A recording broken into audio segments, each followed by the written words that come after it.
person, esteemed teachers, and my dear colleagues. It's my privilege to welcome you all to today's CBP training session on the topic Learning Outcomes and Pedagogy. Education is not merely about completing a syllabus.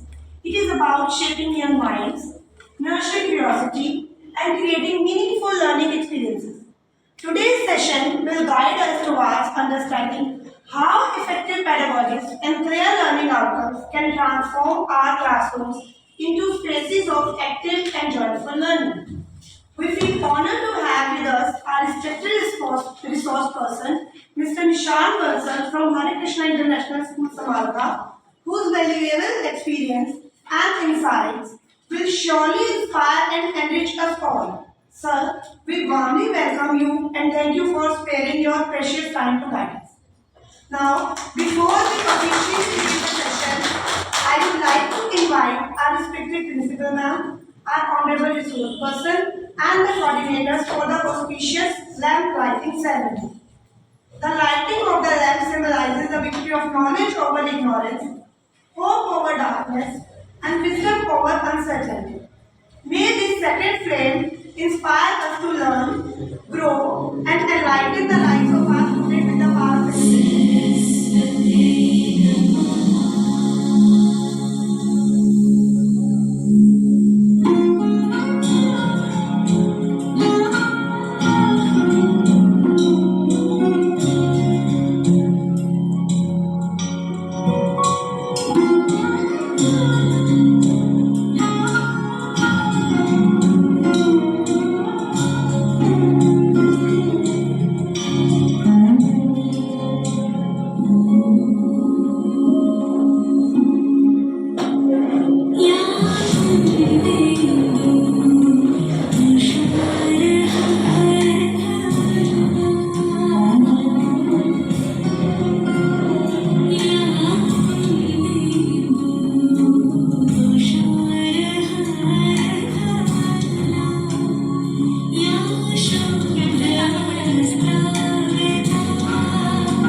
आज के हमारे course session है।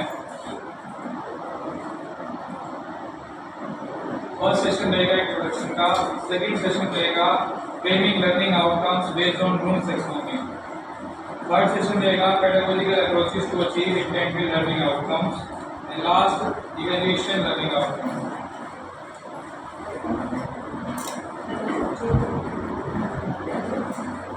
So let's start with the first session, introduction. Teaching learning cycle, importance of learning outcome.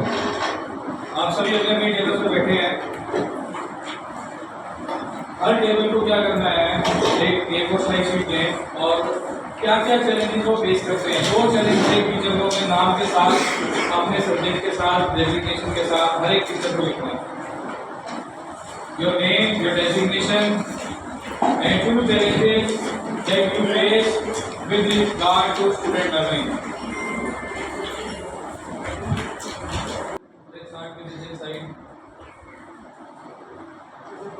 We have the confidence in front of us. For students. Okay. And we lack of concentration. They can be affected by everybody. Okay. Next level. No support of parents. Sorry? No support of parents. No support of parents. Okay. Yes. And language problem. Language. Okay. Next level.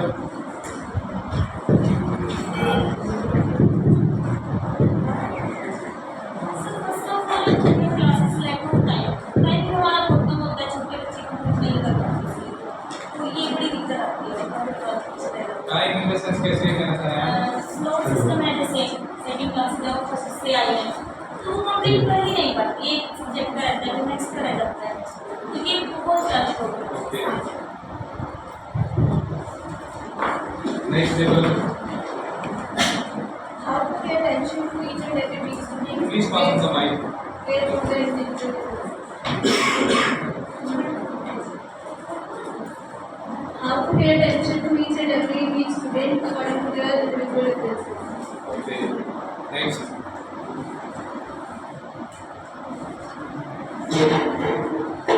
Sometimes I feel that कि मैं अपना 100% देती हूँ but बच्चे उतना outcome नहीं दे पाते जितना एक्सपेक्ट मैं करती हूँ। एंड सेकेंड थिंग, कुछ स्टूडेंट्स क्या करते हैं कि क्लास में इंडिविजुअल टॉपिक पे तो बहुत अच्छा रिस्पॉन्ड करते हैं, बट एग्जाम्स में जब सब कुछ मर्ज होता रहता है तो फिर कुछ कंफ्यूजन क्रिएट होता है, वो सब नहीं लिख पाते जो कुछ वो क्लास में आउटपुट। Thank you. अच्छा ऑनेस्टली बताना, क्या आपको लगता है कि हम सही हैं, बच्चे गलत हैं? ऑनेस्टली हम कोई गलती नहीं कर रहे, पढ़ाते समय हम कोई गलती नहीं कर रहे। कोई ना कोई वीक पॉइंट्स रहते ही होंगे तो जो बच्चे नहीं कैच करते। देखो यूजुअली जब भी डिस्कशन होता है इस बात पे, सब हम गलतियाँ बच्चों की तरफ से निकाल देते हैं। बच्चा ध्यान नहीं दे रहा, बच्चा ये नहीं कर रहा, बच्चा वो नहीं कर रहा। कभी कोई टीचर ऑनेस्टली ये नहीं कहता कि शायद हो सकता है कि मेरे पढ़ाने के तरीके में कुछ कमी रही हो जिस कारण बच्चा वो आउटपुट नहीं दे पा रहा जो मैं चाहता हूँ। ऐसा We are failure to create their interest.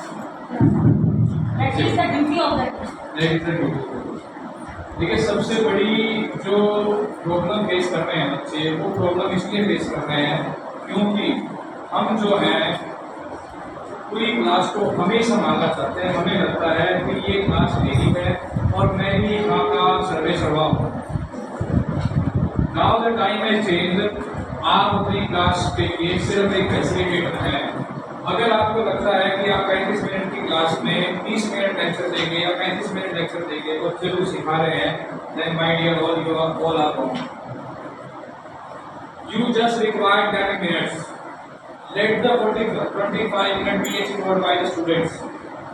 But the situation is we are focusing everything that I am the teacher, it's my class and I am the dictator. Dictator is a very harsh word, don't take me personally. But the thing is कि हमें लगता है कि class मेरी है और यहाँ मेरे नहीं चलेगी। हाँ, मैं ये कहती है कि समटाइम्स ये होता है अगर टीचर ट्राई भी करना चाहता है इस चीज़ को, फॉर एग्जाम्पल 10 मिनट्स टीच किया, 20 minutes for the students, but उस टाइम क्या होता है ये होता है कि क्लास में शोर क्यों हो रहा है। बट मेरा मानना ये है जिस क्लास में शोर हो रहा है वही क्लास पढ़ रही है, शोर in the sense positive way में। मैं अभी इसका जवाब देता हूँ। तो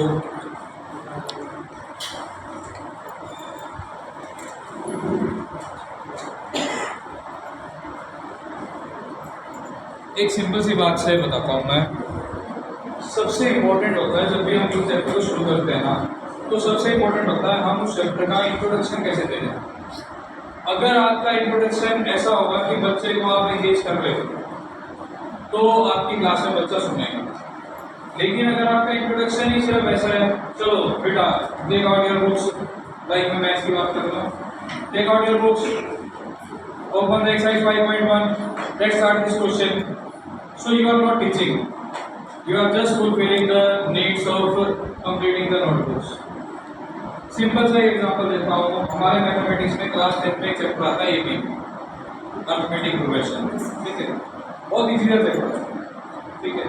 लेकिन सबसे बड़ी प्रॉब्लम क्या है, उसको इंट्रोड्यूस ही सही से नहीं करते। क्या मैं भी पढ़ी हुई है, हम जब बच्चे को उसकी रिक्वायरमेंट ही बताएंगे कि हम पढ़े हुए हैं, तब तक बच्चा सीख नहीं पाएगा। आप किसी दुकान से कोई सामान लेने जा रहे हैं, आप उसको क्यों लेने जा रहे हैं? क्योंकि आपको उसके बेनिफिट्स पता है, ठीक है, आपको पता है कि मुझे इससे ये बेनिफिट होगा, तभी तो आप लेने जा रहे हो। अगर वो दुकानदार आपको कहे एक्स्ट्रा में ये सामान ले लो, आप लोगे?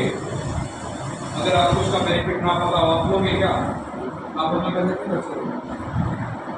तो जब बच्चा स्कूल में आ रहा है तो बच्चा ये सोच के आ रहा है कि मैं कुछ सीख के जाऊँगा। नो डाउट हर तरीके का बच्चा होता है, ऐसा बच्चा भी है जो सिर्फ स्कूल में सिर्फ और सिर्फ टाइम पास करने के लिए आ रहा है, लेकिन उसको ऐसा कहीं ना कहीं हमारे टीचिंग मेथोडोलॉजी ने बना दिया कि उसका पढ़ाई से इंटरेस्ट खत्म हो गया। तो कहीं ना कहीं अगर हम थोड़ा सा अपने आप को चेंज करें तो मुझे लगता है अगर 100% रिजल्ट नहीं इंप्रूव होगा तो एटलीस्ट 50-60% का इम्प्रूवमेंट आएगा। ठीक है, थोड़ा सा हमें चेंज करने की जरूरत है। आप अपनी क्लास में ऐसा माहौल क्रिएट करें कि बच्चा आपकी क्लास को सुनने के लिए। गब्बर इज महंगे की मूवी आई थी, आप में से देखते किसी ने? उसके अंदर सीन होता है जिसमें अक्षय कुमार प्रोफेसर दिखाया जाता है और वो पूरी क्लास लेने के लिए जाते हैं। तो बच्चे कहते हैं, अक्षय कुमार कहता है अटेंडेंस ले लें, तो बच्चे कहते हैं सर क्या करोगे अटेंडेंस लेकर, आपकी क्लास में 2-4 बच्चे एक्स्ट्रा ही हैं। देखा किसी ने सीन? एक मूवी के बीच में दिखाया था, जब आदित्य की जगह दिखाया जाता है, जितने नाम होते हैं तो उसकी जगह दिखाई जाती है, तो उसमें दिखाया जाता है। सो आप अपनी क्लास को ऐसा बनाएं कि बच्चे आपको लाइक करें, आपकी क्लास में बैठना पसंद करें। अदरवाइज पढ़ तो बचपन से पढ़ता है, मैं उसको बचपन के टीचर नहीं पढ़ा होगा। और कुछ ही टीचर ऐसे होते हैं जो बच्चे के एंड तक माइंड में रहते हैं। आप अपनी जर्नी उठा लीजिए, आपकी भी लाइफ में कुछ ही 4-5 फेवरेट टीचर रहे होंगे। आप कितने सारे टीचर से पढ़े होंगे, पर कुछ ही 4-5 फेवरेट टीचर रहे होंगे जिनके साथ आपकी एक अच्छी बॉन्डिंग रही होगी। कहीं ना कहीं उन्होंने आपको इंस्पायर किया होगा या कहीं ना कहीं उन्होंने आपके माइंड में कुछ ऐसा क्रिएट किया होगा, जो सपोर्ट दिया आपको, चाहे कुछ किया। वही हम टीचर्स की कमाई है, सच पूछो। जब बच्चा रिजल्ट के बाद ये कहता है कि sir what ever I achieve just because of your guidance, आपके सपोर्ट के कारण हम यहाँ तक पहुँचे हैं, तो यही हमारी असली कमाई है। और एक बात हमेशा याद रखें, टीचर कभी रिटायर नहीं होता। बाकी प्रोफेशन में जो रिटायर हो जाएगा उसके साथ एक्स सर्विसमैन लग जाएगा, टीचर के साथ कभी रिटायरमेंट का शब्द हो जाता है टीचर रिटायर, वो सिर्फ कागजों में होगा। ठीक है, मन से वो कभी रिटायर नहीं होता। अगर किसी रिटायर्ड टीचर के पास कोई बच्चा चला जाए तो उसको कह देगा मैं अब रिटायर हो गया, अब मैं तुम्हें नहीं बताऊंगा, बिल्कुल बताएगा टीचर। और हम टीचर्स पे रिस्पॉन्सिबिलिटी है समाज को आगे लेके जाने की, क्योंकि आज की जो जनरेशन आ रही है वो उसको हैंडल करना इट्स ए बिग टास्क। तो उसके लिए हमें अपने आप को अपग्रेड करना बहुत जरूरी है। तो आप हमेशा कोशिश करें कि एक ऐसा मोमेंट क्रिएट करें जहाँ बच्चों के मुँह से ये निकले, मैं करूँगा अपनी क्लास में ये चीज़, आपके मुँह से निकलवा भाई डोंट वरी। ठीक है, सो वाओ बच्चे के मुँह से निकलना चाहिए कि यार मतलब किस टीचर में कुछ बात है। ठीक है, तो मैं एपी की बात कर रहा था। एपी हमारा चैप्टर होता है। जब मैं इसकी इंट्रोडक्शन करता हूँ तो मैं हमेशा बच्चों को एक बात कहता हूँ कि बेटा आप एपी पढ़ रहे हैं, एपी का मतलब क्या है उसको बाद में जाएंगे। पहले मैं तुम्हें एक चीज़ बताता हूँ।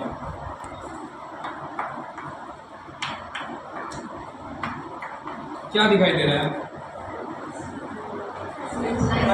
कुछ पैटर्न ऑब्जर्व कर पा रहे हैं? कुछ पैटर्न ऑब्जर्व हो रहा है? Yes. क्या? पहले सिंगल लाइन पहले सिंगल लाइन है, बिल्कुल बेसिक मैं नहीं बात कर रहा हूँ, इसमें कोई मैं टेंथ का बैच नहीं पढ़ा रहा। ठीक है, ठीक है। अब मैंने मुझे सवाल पूछा, अच्छा बेटा तुम्हारा ये पता चल रहा है कि अगर मैं तुमसे ये डायरेक्टली पूछूं कि ऐसा मटेरियल करते हुए अगर मैं 100 पैटर्न बनाऊं उसके अंदर कितनी लाइन बनेगी, क्या तुम इस बात का डायरेक्ट आंसर बता सकते हो?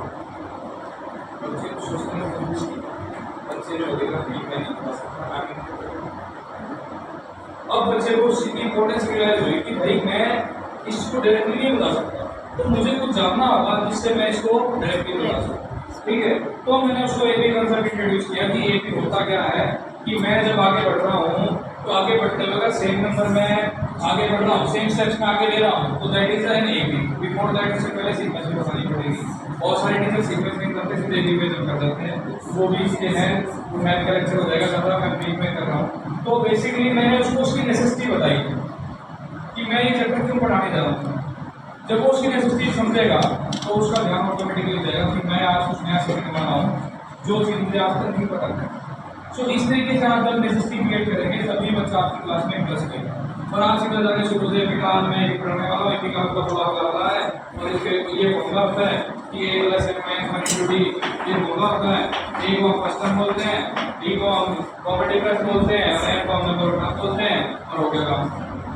आप बच्चे को पढ़ा नहीं, आप अपने मन को तसल्ली दे रहे हैं कि मैंने कुछ पढ़ा दिया, आपने बच्चे को नहीं पढ़ा।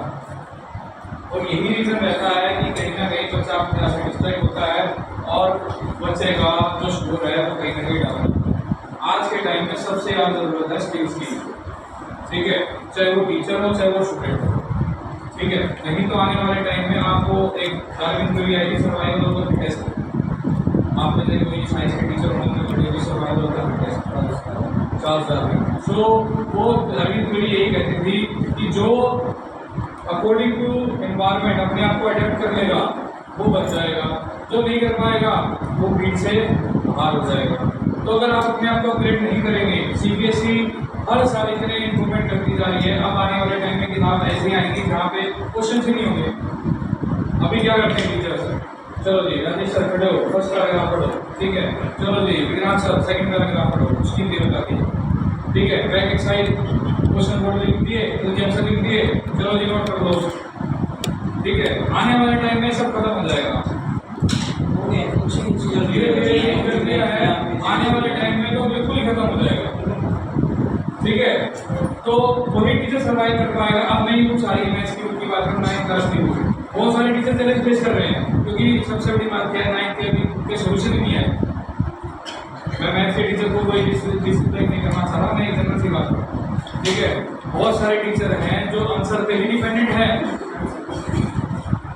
आंसर पे डिपेंडेंट है, नहीं अभी आंसर उसके अंदर आए नहीं, क्योंकि अभी फर्स्ट पार्ट रिलीज हुई है, सेकंड पार्ट रिलीज हुई नहीं है, आंसर उसके अंदर है ही नहीं। तो बहुत सारे टीचर वो प्रॉब्लम फेस करनी पड़ रही है, क्योंकि बचपन से जो एक तरीका वो पढ़ते आ रहे थे, अब उसको सीरियसली चेंज कर दिया।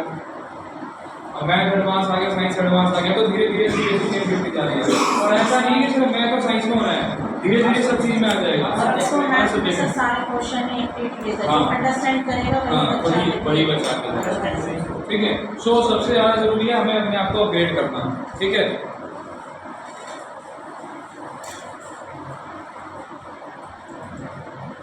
What is the most selfish one-lettered word? I, isn't it? Everything revolves around I. iPhone, iPad, iPod, and the man says I paid.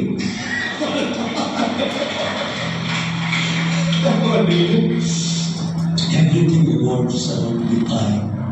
And what does I stand for? I stands for expectations. I should be treated like this. I should be loved like this. I should be dealt with like this. I should be respected like this. I should be given these many marks. I should not be given this. We're all leading a life with super high expectations. Everything revolves around my opinions, my desires, my likes, my dislikes. I want this, I want this, I don't want this. I. You think life will be a very happy life when it revolves around I? From a child we are grown up like this. We only learn to take, and everyone has to fulfill my expectations. Everything has to be up to my expectations. One boy comes to mother and says, Mama, 5-year-old. Mother said, I love you too, beta. The guy grew up to be 16. Goes to the mother, Mama, I love you. Kitna paisa chahiye do? He grows up to be 25. Mama, कौन है? किधर रहती है? बता दो। हमारे रिश्ते में बता दो। He turns to be 40. Mama, I love you. बोलो तो निशानी मत करो उससे।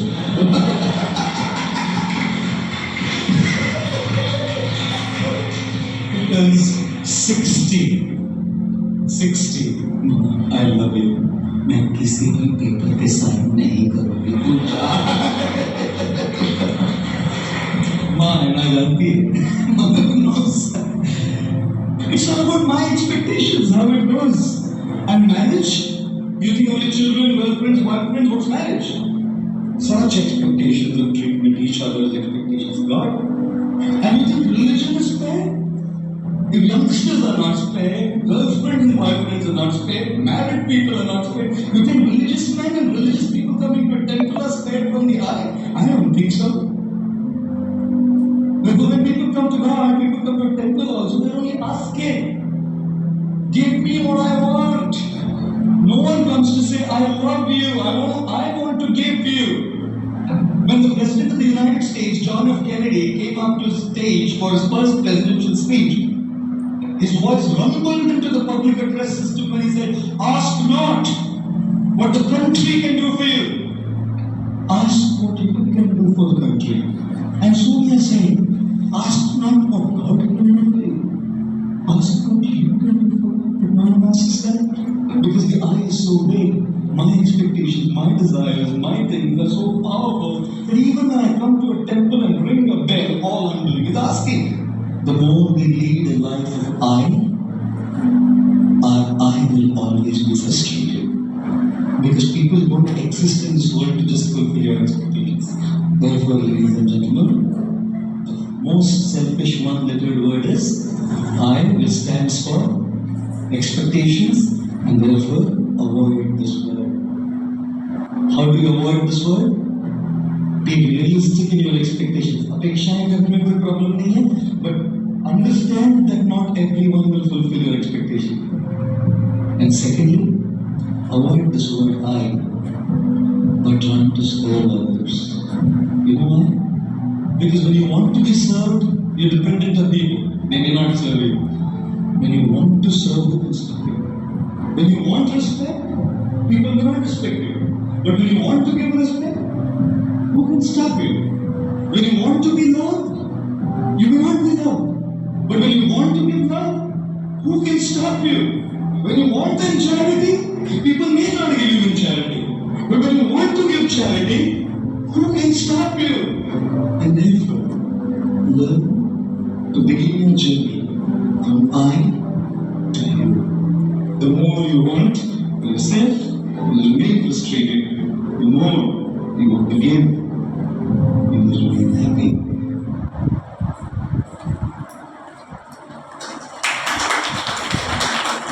सबसे इम्पोर्टेंट है सेल्फ सेटिस्फेक्शन। आप जितनी एक्सपेक्टेशन अपने आप से रखेंगे या दूसरों से रखेंगे, उतना ही आप बुरा फील करेंगे, उतना ही आप स्ट्रेस में रहेंगे, और अगर आप स्ट्रेस में रहेंगे तो आप बच्चों को नहीं पढ़ा सकते। तो सबसे ज़रूरी है कि आप पहले तो अपने माइंड को फ्रेश करके तभी आप बच्चों को पढ़ा सकते हैं।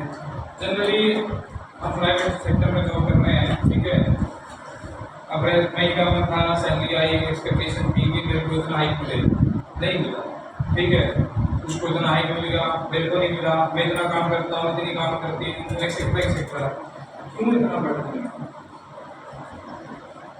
या तो आप में वो कैपेबिलिटी होगी, आप सीधा सर को जाके बोले कि सर मेरे साथ इंजस्टिस हुआ है, और सीधी बात है आप एक दूसरे को देखकर बोलते रहेंगे, अपने माइंड का लोड बढ़ाते रहेंगे, कुछ नहीं हासिल होता।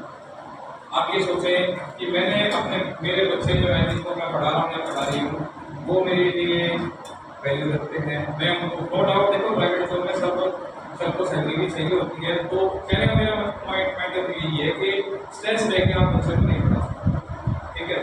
तो आप अपने माइंड को जब फ्रेश रखेंगे तो ही आप बच्चे को पढ़ाएंगे, ठीक है। तो सबसे पहली चीज़ तो ये है कि आप स्ट्रेस फ्री होंगे तभी आप बच्चे को पढ़ा सकते, ठीक है।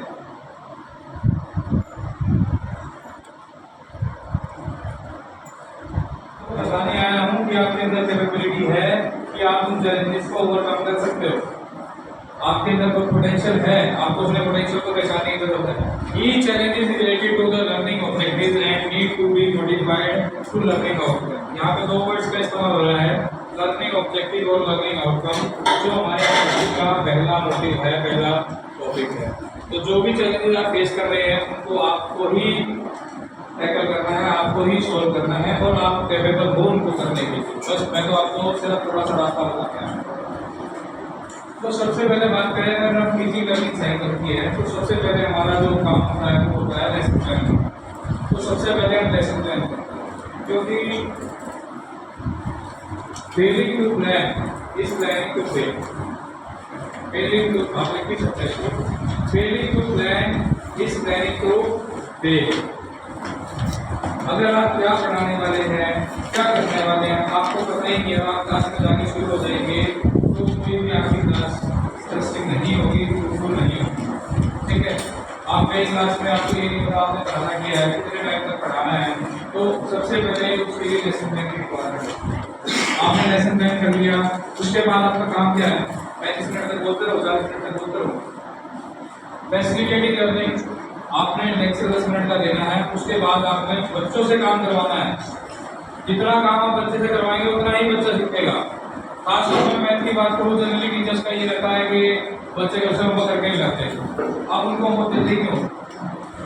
आप 2 क्वेश्चन कराओ, 4 क्वेश्चन क्लास में 2 बच्चों से, हर एक बच्चे के अगर पॉसिबल नहीं है रैंडमली आप 2-4 बच्चों के पास रोज अपना कोशिश करें कि 2-4 बच्चों के पास आप करते रहें और चेक करते रहें कि बच्चे कर रहे नहीं कर रहे। ठीक है, सभी सब्जेक्ट्स की बात करें। ठीक है, देन असेसिंग लर्निंग, जो बच्चे ने आपने पढ़ाया, बच्चे ने क्या सीखा उसको असेस कीजिए। ठीक है, आप उससे क्वेश्चन पूछिए, आप उससे बोर्ड पर बनाइए या कोई प्रेजेंटेशन करवाइए, उसको असेस कीजिए। देन इवैल्यूएट लर्निंग, उसके लिए आप कोई टेस्ट कीजिए ताकि आप ये पता कर सको किस लेवल तक उसने लर्न किया। ठीक है, एंड आइडेंटिफाइंग नीड्स, उसके बाद आप ये देखिए कि आपको किस टॉपिक पे काम करने की जरूरत है।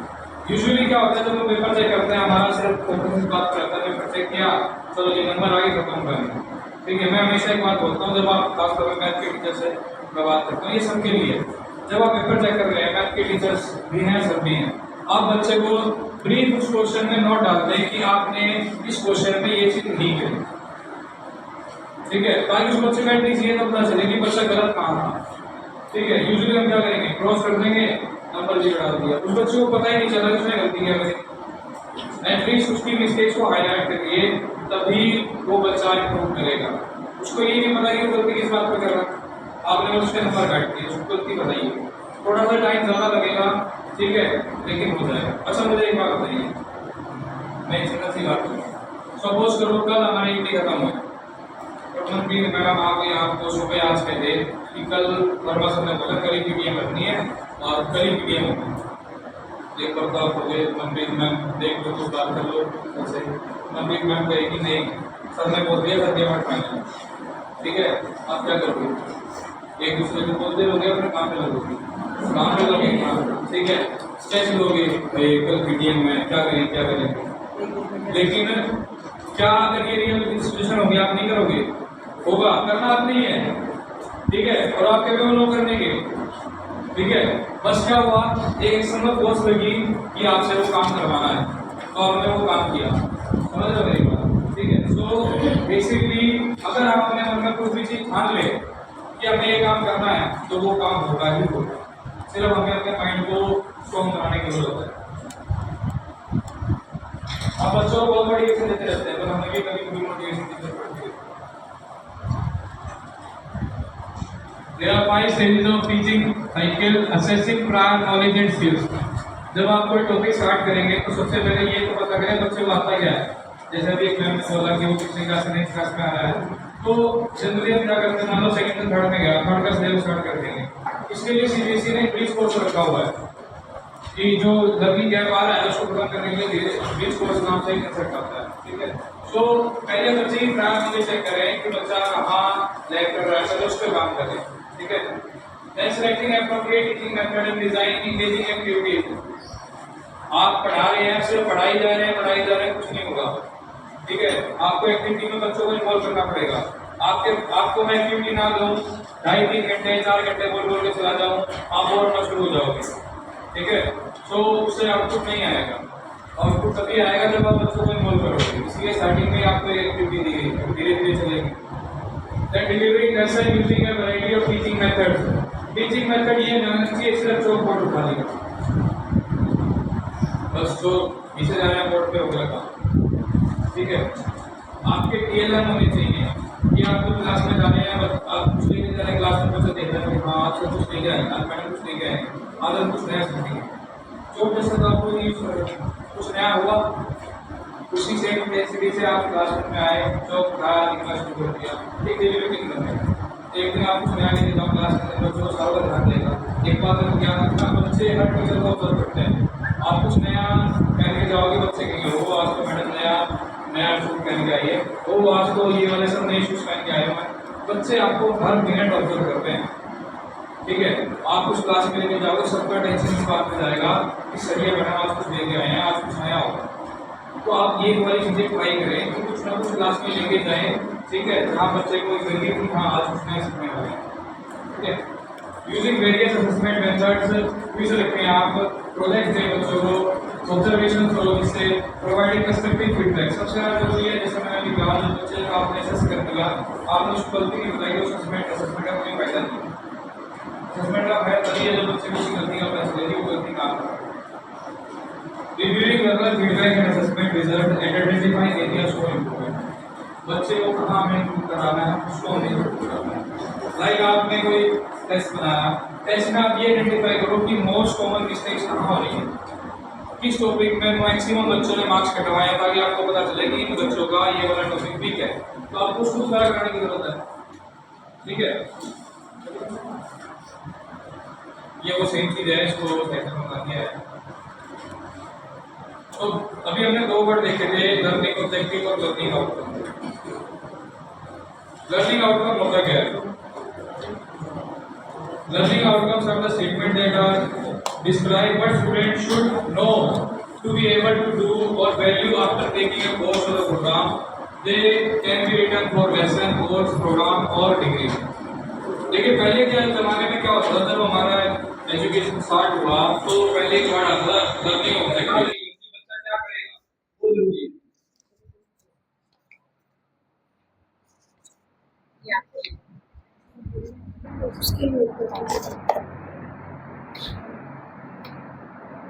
So this is basically the difference between learning objective and learning outcomes. Overall हमें मेजर करना है बच्चे ने क्या स्किल डेवलप करी है, क्या उसने गेन किया है, वो हमें मेजर करना है। मेजरमेंट का तरीका क्या है? Learning outcomes. ठीक है, ऑब्जेक्टिव तो सिर्फ एक स्पेसिफिकेशन है कि हम क्या करना चाहते हैं। ठीक है,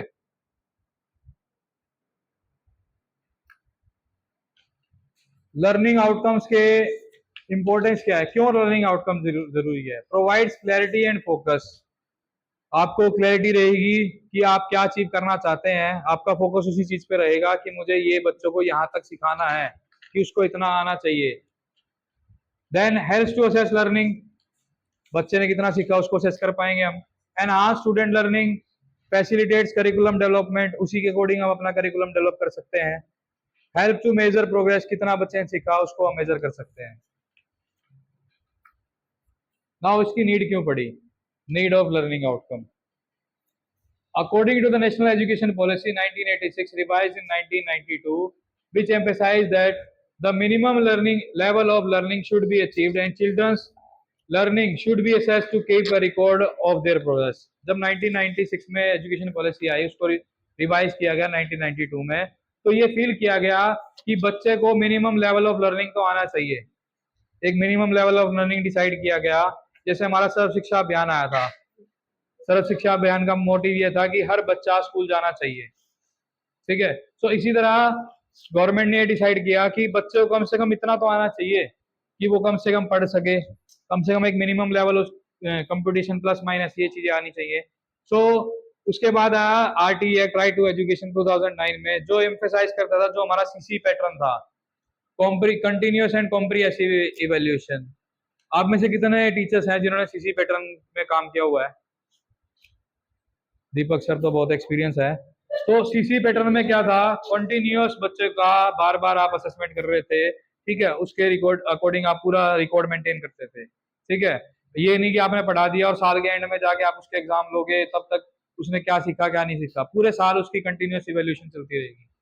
सो जिसका पर्पस क्या था? To help teachers to develop understanding on the learning progression of individual children. बच्चा कितना प्रोग्रेस कर रहा है। आइडेंटिफाई द लर्निंग गैप्स, क्या लर्निंग गैप आ रहे हैं, आपने पढ़ा दिया, बच्चा सीखा या नहीं सीखा, वो भी जरूरी है। अब मैं आपको एक एग्जांपल देता हूं। मैथ की क्लास चल रही थी, टीचर पढ़ा रहा था 64/16। टीचर ने डिवीजन सिखाना था, कैंसिलेशन सिखाना, सिंपलेस्ट फॉर्म सिखाना था। टीचर ने क्या किया? फ्लो में ये कर दिया। ठीक है, और यहाँ लिख दिया 4। अब बच्चा क्या इंटरप्रेट कर गया? बच्चे ने सोचा 6 से 6 काट दिया, 4/1 4 हो गया। ठीक है, नेक्स्ट टाइम टीचर ने क्वेश्चन दिया 23/12, 2 से 2 काट दिया, उसने लिखा 3/1। तो गलती बच्चे की है? गलती सिखाने वाले की है। आप तो सिखा के चले गए, आपका ऑब्जेक्टिव क्या था? मुझे बताना है बस 64 से 16 का टोटल आंसर क्या आएगा? 4। ऑब्जेक्टिव तो फुलफिल हो गया आपका कि आपने बच्चों को सिखा दिया 64 डिवाइडेड बाय 16 4 है। पर ऑब्जेक्टिव फुलफिल होने से काम तो नहीं हुआ ना। आप बच्चे को असेस कैसे कर पाए? जब आपने ये क्वेश्चन दिया तभी तो आप बच्चे को असेस कर पाए ना कि बच्चा आपके क्या इंटरप्रेट कर रहा है। तो इसीलिए जरूरी है कि आपकी जो लेसन प्लानिंग है, जो आप मेथोडोलॉजी ऑप्ट कर रहे हैं, वो ठीक होनी चाहिए। अगर वो ठीक होगी तो डेफिनेटली रिजल्ट इंप्रूव करेगा। ठीक है। और सबसे लास्ट में learning outcome for children with special needs. बहुत सारे बच्चे होते हैं जिनकी स्पेशल नीड्स होती है, कोई हैंडीकैप होते हैं, ठीक है, अलग अलग तरीके के बच्चे होते हैं जिनको हम हैंडल करना पड़ता है। 4 तरीके के लर्नर होते हैं। कोई बताएगा 4 तरीके के लर्नर कौन कौन से होते हैं? एनीबडी? 4 तरीके के लर्नर होते हैं। एक होता है ऑडियो वाले, जिनको सिर्फ सुनने से पता चलता है। एक होता है वीडियो वाले, जिनको सिर्फ देखने से पता चलता है। एक दोनों होते हैं, जिनको ऑडियो वीडियो दोनों चाहिए। और एक होता है काइनेस्थेटिक, जो काम करके, हैंड्स ऑन काम करके तब सीखते हैं। ठीक है। चलो एक छोटी सी एक्टिविटी करते हैं। Raise your hand everybody. अभी आपको अपनी टीचिंग का पता चल जाएगा। Take your first finger, put your finger on your चिन।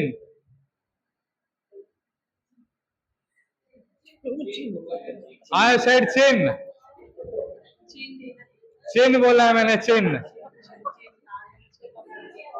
मैंने क्या बोला? चिन। आपने क्या किया? चीक्स। आपने सिर्फ मुझे ब्लाइंडली फॉलो किया। यही आपके बच्चे कर रहे हैं।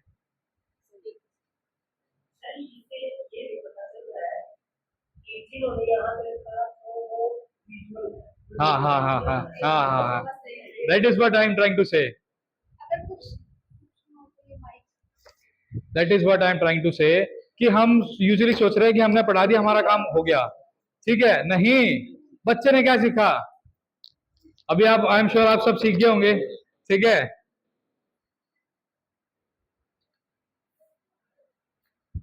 चलिए, लर्निंग ऑब्जेक्टिव्स की हमने बात करी, लर्निंग आउटकम की बात करी। अब लर्निंग आउटकम होने कैसे चाहिए? लर्निंग आउटकम होने चाहिए आपके smart. Smart, S stands for specific. आप गए तो क्लास के अंदर इंट्रोडक्शन देने के लिए किसी टॉपिक का, और आप वहां पे राम गाथा सुना के आगे। ठीक है, कुछ फायदा हुआ? नहीं ना। आप जिस टॉपिक के लिए गए हैं उसी टॉपिक पे रहे। ठीक है। मेजरेबल, आपने जो लर्निंग आउटकम बनाया उसको जज कैसे करोगे कि बच्चा वो सीख पाया कि नहीं सीख पाया? उसकी मेजरमेंट कैसे करोगे? ठीक है, वो आपको पता होना चाहिए। अचीवेबल, वो है भी है नहीं है। आपका पीरियड मिला 30 मिनट्स का, आपने एक्टिविटी प्लान कर ली 1 घंटे वाली। ठीक है, बेल बज गई, दूसरा टीचर वेट कर रहा है कि कब टीचर बाहर निकले, और वर्मा सर राउंड पे आ गए। ठीक है, क्लास खाली क्यों है? क्योंकि जो दूसरा टीचर आ गया वो तो क्लास छोड़ के आया होगा ना, और आपने उसकी क्लास में जाना था। आप अंदर खड़े हो, दूसरा टीचर गेट पे खड़ा है कि कब टीचर निकलेगा, दूसरा टीचर आएगा। तो आपकी प्लानिंग अप्रोप्रिएट होनी चाहिए कि आप एक्टिविटी जो प्लान कर रहे हो वो टाइमली होनी चाहिए। बहुत सारे टीचर क्या करते हैं, बहुत कुछ सोच के जाते हैं, मैं ये भी करा दूंगा, ये भी करा दूंगा, फिर वहां रायता फैला देते हैं। ठीक है, रायता नहीं फैलाना आपने। आप प्रिसाइज रहे कि मुझे इतना ही काम करना है। ठीक है, रेलिवेंट, अगेन जिस टॉपिक पे आप पढ़ाने चाह रहे हैं उसी का हो। चल कोई और टॉपिक रहा है, आप पढ़ा के कुछ और आगे, उसका फायदा ही कुछ नहीं हुआ। अब मैं यहाँ लर्निंग आउटकम की बात कर रहा हूँ और मैं यहाँ सिर्फ मैथ पढ़ा के चला जाऊं। ठीक है, आप कहोगे सर तो मैथ वालों को पढ़ाने आए थे, अपने डिपार्टमेंट को सिखाने आए थे। ठीक है, डिपार्टमेंट वालों की भी क्लास होगी अलग से। ठीक है, डोंट वरी, वो अलग होगी किसी दिन। ठीक है, अभी फिलहाल हम जनरल डिस्कशन कर रहे हैं। ठीक है, again as I said, time bound. Time bound होना चाहिए आपका। कोई एक्टिविटी ऐसी ना हो कि चलती जा रही है। ठीक है, वो ना हो। स्मार्ट गोल्स अगर आपके हैं तो engage teacher and student for accomplishing tangible outcomes, measure progress, set priorities, वही सारी बातें हैं। Smart goals must answer these 5 W's। ये 5 W हैं जो आपके लेसन प्लान जब आप बनाएंगे उनके अंदर होने चाहिए। क्या? Who is involved? कौन इन्वॉल्व है? बच्चे और teachers. What do I want to accomplish? मैं क्या चाहता हूं या क्या चाहती हूं? Where will the action take place? Class में पढ़ाना है आपने, ग्राउंड में पढ़ाना है आपने। क्या सिर्फ क्लासरूम में टीचिंग होती है? ग्राउंड में टीचिंग नहीं हो सकती? हो सकती है ना, बिल्कुल हो सकती है। आप सर्कल पढ़ा रहे हैं, आप बच्चों को सर्कल शेप में खड़ा करें, एक बच्चे को सेंटर में खड़ा कर दें, बच्चों को बोले बेटे ये जो बच्चा सेंटर में है इससे सभी बच्चों की दूरी क्या है, सेम है ना। तो ये जो सेम दूरी पे सारे बच्चे खड़े हैं, अगर मैं इन सारे पॉइंट्स को इनको पॉइंट मान लूं और सबको ज्वाइन कर दूं तो क्या बन जाएगा, सर्कल। और ये जो बच्चा बीच में खड़ा है ये क्या है, सेंटर है। और जो इनके बीच का डिस्टेंस है वो सबका सेम है, वो रेडियस है। कितनी आसानी से बच्चा आपकी बात समझ जाएगा। तो आप कहाँ पढ़ाना चाह रहे हैं, क्या करना चाह रहे हैं, वो आपको डिसाइड करना है। और why is this goal important. अब मान लो आपका करिकुलम बना हुआ है, आपको पता होना चाहिए कि ये वाला चैप्टर जो मैं पढ़ा रहा हूँ या पढ़ा रही हूँ इसकी इंपॉर्टेंस क्या है। ठीक है, देखो मैं एक जनरल सा एग्जांपल देता हूँ। जब हम स्टूडेंट थे कभी किसी ने हमें ये नहीं कहा कि आगे जाके फ्यूचर में रिक्वायरमेंट होगी कि आपकी कम्युनिकेशन स्किल्स बहुत अच्छी होनी चाहिए।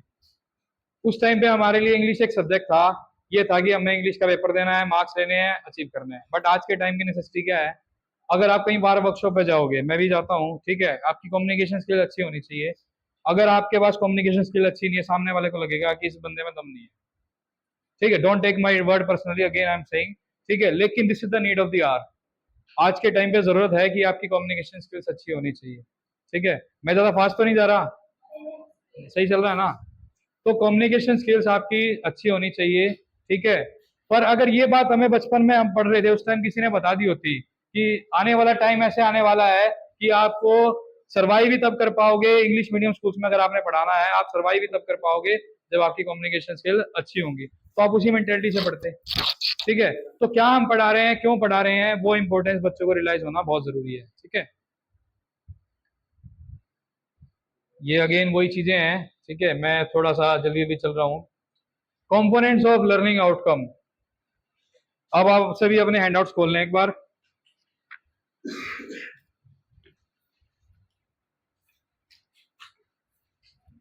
हैंड आउट 4A पे आ जाए एक बार।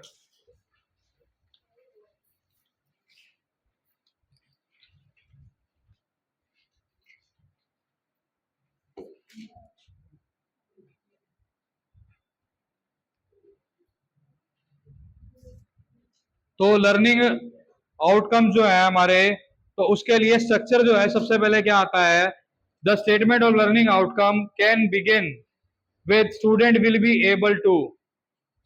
जो हमारा लर्निंग आउटकम होता है उसकी स्टेटमेंट एक एक्शन वर्ब से स्टार्ट होगी, student will be able to do this, followed by an appropriate verb relating to the desired action और परफॉर्मेंस। आप क्या चाहते हैं वो उसके अंदर होना चाहिए। ठीक है, then ending with an object of the statement describing the content to be learn. कितना उसको आना चाहिए वो उसके अंदर होना चाहिए लर्निंग आउटकम में। ठीक है, सो कंपोनेंट 3 पार्ट्स में इसको डिवाइड किया गया है, performance, condition and criteria. Performance means it describe what learner will be able to do, it start with an action verb, he will be able to tell this thing, या he will be able to write this thing, like that. Condition, it describe the circumstances under which the participant will perform. क्या condition उसके अंदर है जिस पे participant perform करेंगे, अभी मैं एक एग्जांपल देके समझाऊंगा। Then criteria, it can be described in terms of accuracy, productivity level, time and level of excellence. तो 3 चीजें हमारी। फॉर एग्जांपल आप स्टेटमेंट लिख सकते हैं, CBP participants, CBP participants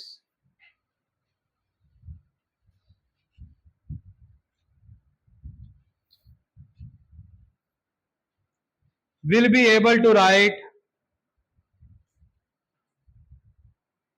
answers in handout 4B, answers in handout 4B after reading and understanding,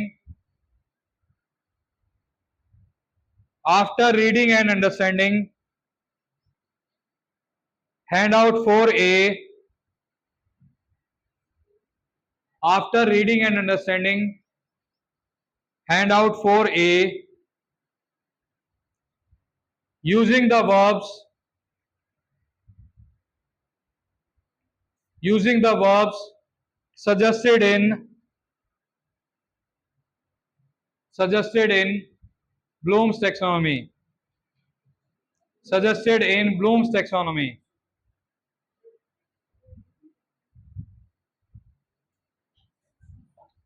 So participant will be able to write, मैंने mention कर दिया, तो ये क्या हो गया, परफॉर्मेंस।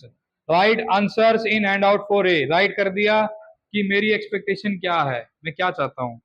अंडर द कंडीशन कब करेंगे, सीधा मैं आपको बोल दूं आंसर लिख दो, नहीं लिख पाओगे ना। आफ्टर रीडिंग एंड अंडरस्टैंडिंग, ये आपका क्या हो गया, कंडीशन, ठीक है। देन अंडरस्टैंड कर लिया पर अपना ही कुछ लगा के चले गए, वो नहीं होगा ना, कहां से लेना है, ब्लूम्स टैक्सोनॉमी, ठीक है, वो आपका क्राइटेरिया हो गया, ठीक है। क्लियर सबको। The statement started with the participant will be able to write, this phrase able to write, ये आपको बता रहा है कि आपका परफॉर्मेंस क्या है, कि स्टूडेंट लिख पाएंगे, पार्टिसिपेंट्स लिख पाएंगे, ये आपका परफॉर्मेंस हो गया। उसके बाद कब लिख पाएंगे, आफ्टर रीडिंग एंड अंडरस्टैंडिंग, ये आपका क्या हो गया, कंडीशन, ठीक है। क्या करने के बाद, जब वो रीड कर लेंगे और अंडरस्टैंड कर लेंगे, रीड भी कर लिया अंडरस्टैंड भी कर लिया, लेकिन करके कुछ और ही अपना चले गए, तो उसके लिए क्या है आपका लास्ट क्राइटेरिया। क्राइटेरिया क्या है, यूज आपने किसको करना है, ब्लूम्स टैक्सोनॉमी के जो उसकी वर्ड्स हैं वो आपने यूज करना है। तो यही आपका नेक्स्ट एक्टिविटी होने वाली है। उससे पहले थोड़ा सा और हम जान लेते हैं। As usual, I am sure my lecture has made you think, ये होना चाहिए। और ये यूजुअली हम क्या कहते हैं, समझ में आ गया, समझ में आ गया, कितने बच्चे कहेंगे आ गया, सारे कह देंगे आ गया, कोई कहेगा नहीं आया, नहीं ना। तो हमें क्या कहना चाहिए कि मेरे लेक्चर के बाद आप ये सोच सकते हो, ठीक है, क्या आप ये सोच सकते हो, ये हमारा टारगेट होना चाहिए, ठीक है। अब अदरवाइज बच्चे क्या कहेंगे, वट अब और, ठीक है, I stop listening after 5 minutes. तो ये आप पे डिपेंड करता है आप अपनी क्लास कैसी रखना चाहते हैं। Next is meaning of pedagogies. Pedagogy सब पीरियड पढ़ के आए हैं, सबको पता है। Peda means child, gogy means art and teaching of, art and science of teaching, ठीक है। इस पे ज्यादा टाइम नहीं लेते, आगे चलते हैं। इंपॉर्टेंस ऑफ पेडागोजीज इन टीचिंग, क्या इंपॉर्टेंस है, बिना आप कोई प्लान बनाए, जैसे मैंने आपको एक स्टेटमेंट दी थी, planning to fail is failing to plan. अगर आप प्लान करके नहीं चल रहे हैं तो आप अपने पैर पे कुल्हाड़ी मार रहे हैं, ठीक है, आप फेलियर के लिए खुद दावत दे रहे हैं, ठीक है। सो सबसे इंपॉर्टेंट है कि आप प्रॉपर पेडागोजी अपनाएं, ठीक है।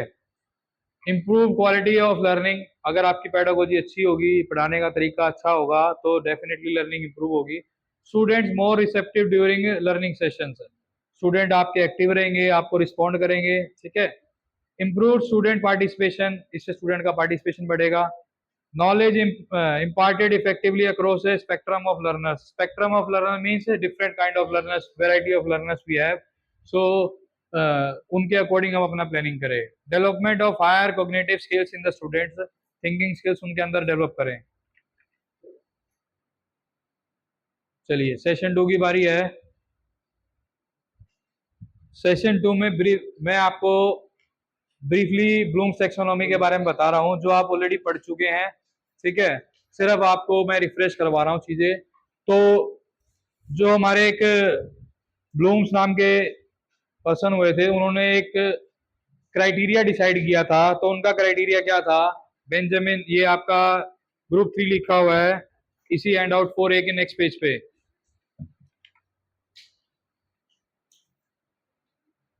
1956 में बेंजामिन ब्लूम नाम के एक पर्सन हुए थे, जिन्होंने बताया था कि ऑब्जेक्टिव्स हमारे जो लर्निंग आउटकम्स हैं वो तीन डोमेन में होते हैं।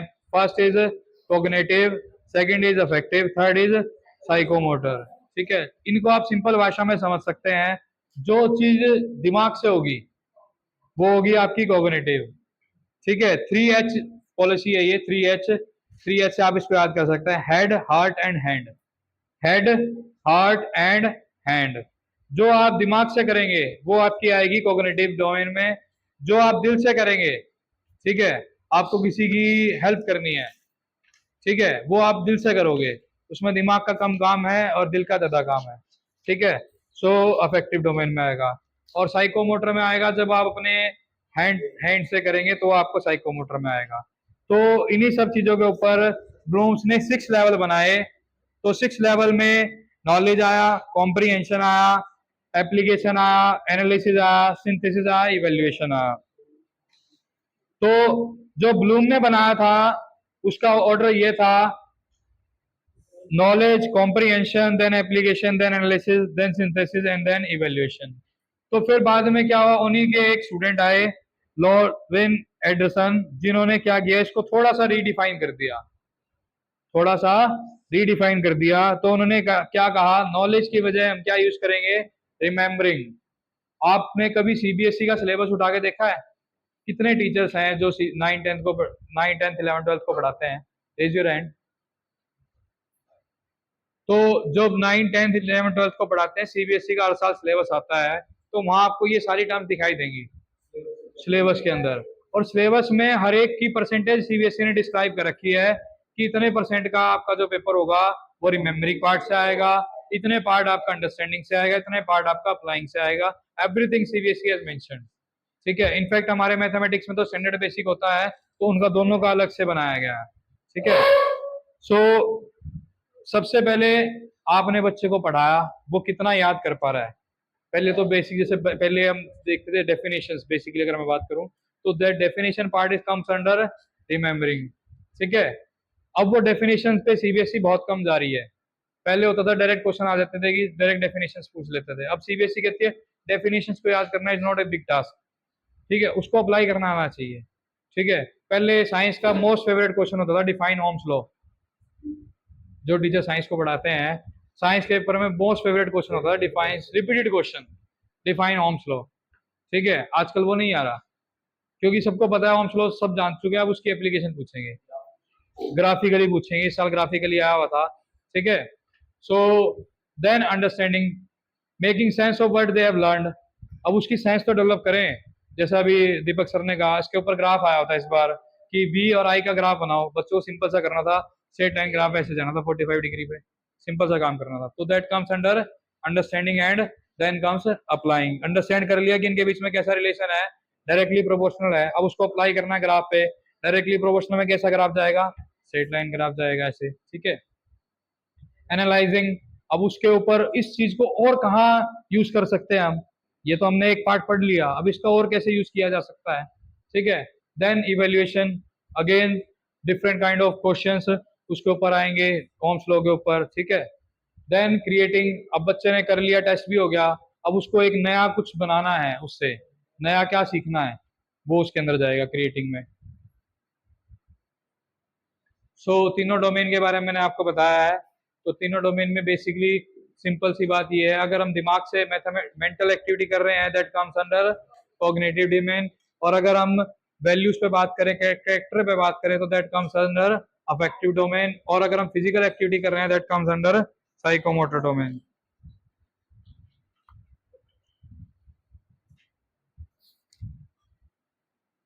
अब आपके लिए 15 मिनट्स का एक छोटा सा टास्क है, एक्टिविटी है।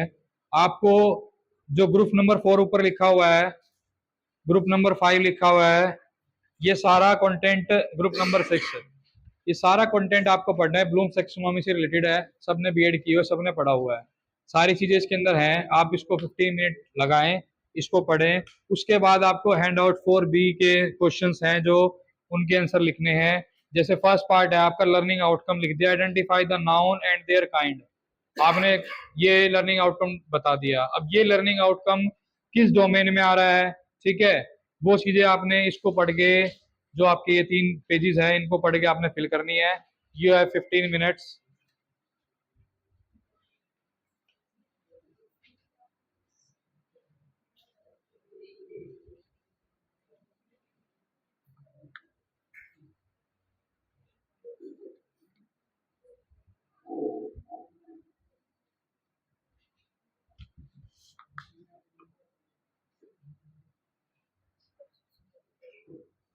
ये मैंने बोर्ड इस पे भी कर दिया है।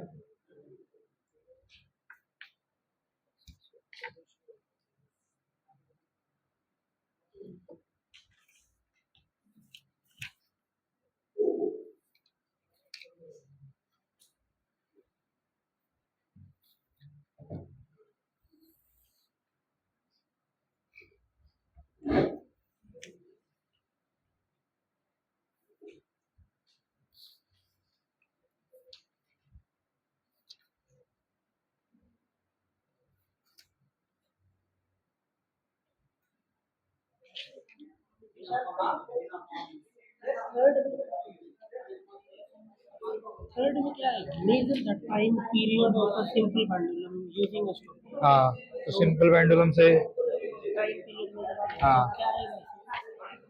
बच्चा हाथ से काम कर रहा है ना, साइकोमोटर भी आ सकता है।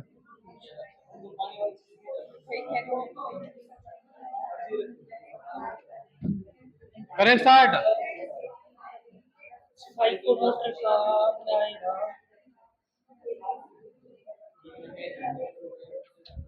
स्टेट आएगा शायद। Shall we start. Yes, state आएगा। देखो इसके अंदर आंसर वेरी कर सकते हैं, हो सकता है आपकी सोच कुछ हो, ठीक है, सीबीएसई की सोच कुछ और हो, मैं सीबीएसई के मैनुअल के अकॉर्डिंग चल रहा हूँ, ठीक है, हो सकता है आपकी सोच कुछ हो, तो डिबेटेबल कुछ नहीं है, वो सिर्फ हम आपस में सीख रहे हैं और कुछ नहीं है। So first was identify the nouns and their kinds, cognitive domain, understanding भी कह सकते हैं इसको, रिमेम्बरिंग भी कह सकते हैं, ठीक है। तो बेसिकली उसमें आइडेंटिफाई कर रहा है, 4 चीजें लिखी हैं, उसमें से नाउन कौन सा है कौन सा नहीं है, ठीक है। तो रिमेम्बरिंग भी कह सकते हैं आप इसको, अंडरस्टैंडिंग भी कह सकते हैं। Then the second one is assess whether a bulb is in the given circuit will glow और not, again cognitive evaluating. Then measure the time period of the simple pendulum using a stopwatch, psychomotor, competency,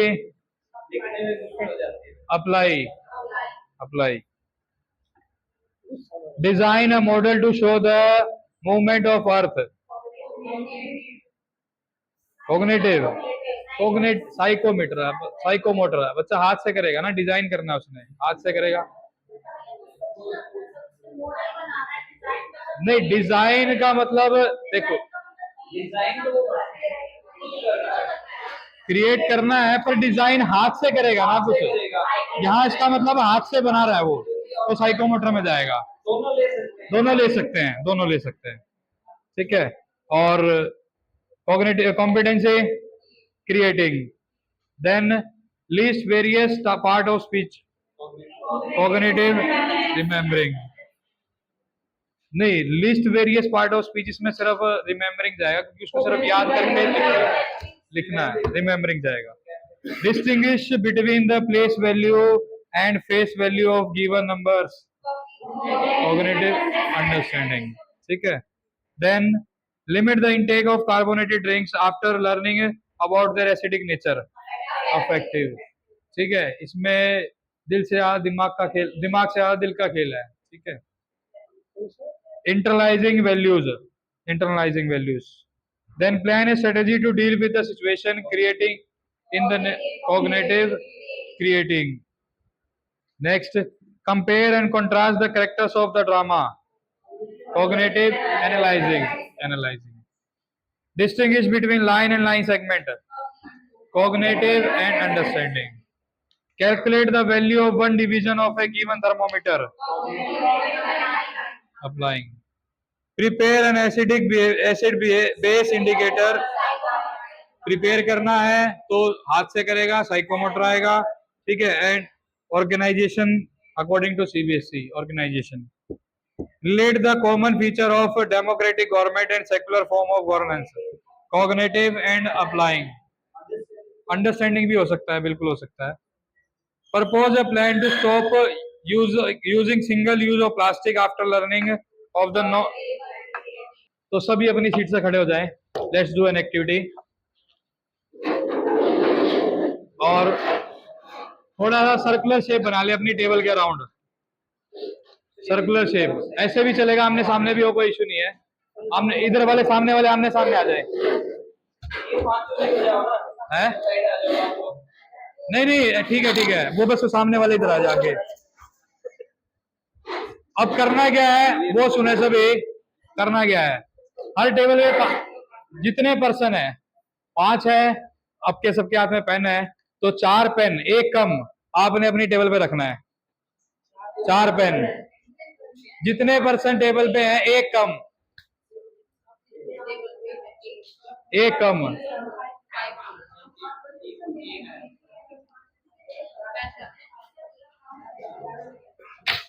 रख दिए?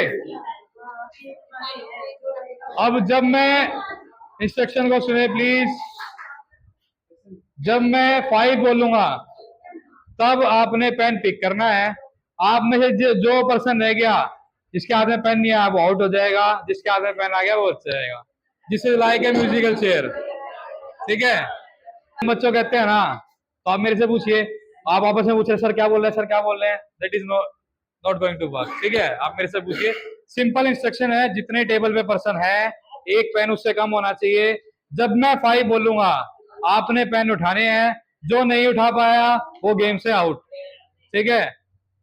करें start, ready everybody, 1 5 पे उठाना है जब मैं 5 बोलूंगा। नहीं, हाथ दूर होने चाहिए, चीटिंग नहीं चलेगी। ऑनेस्टली ऑनेस्टली सबने ऑनेस्टली खेलना है। ये लो पेन तो मैं दे दूंगा। 2 3 4 6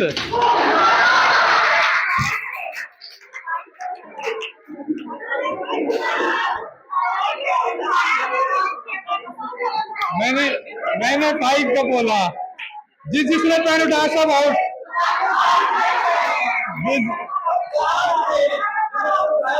जिन्होंने उठाया वो हार चुके हैं। नहीं जिन्होंने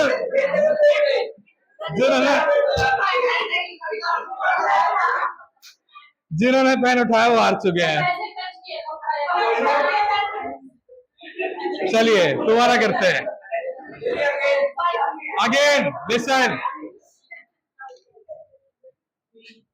5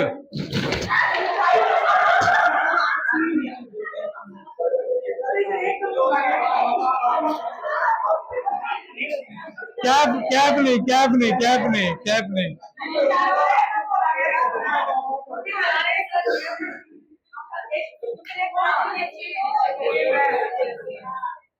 आपकी लिसनिंग स्किल शुरू देखनी है, आप कितना काम कर रहे हैं, ये चीजें आपके लिए है। आप अपने बच्चों से क्या उम्मीद कर रहे हैं, और अब जब आपके साथ हो रहा है तो आप कैसे रिस्पॉन्ड कर रहे हैं।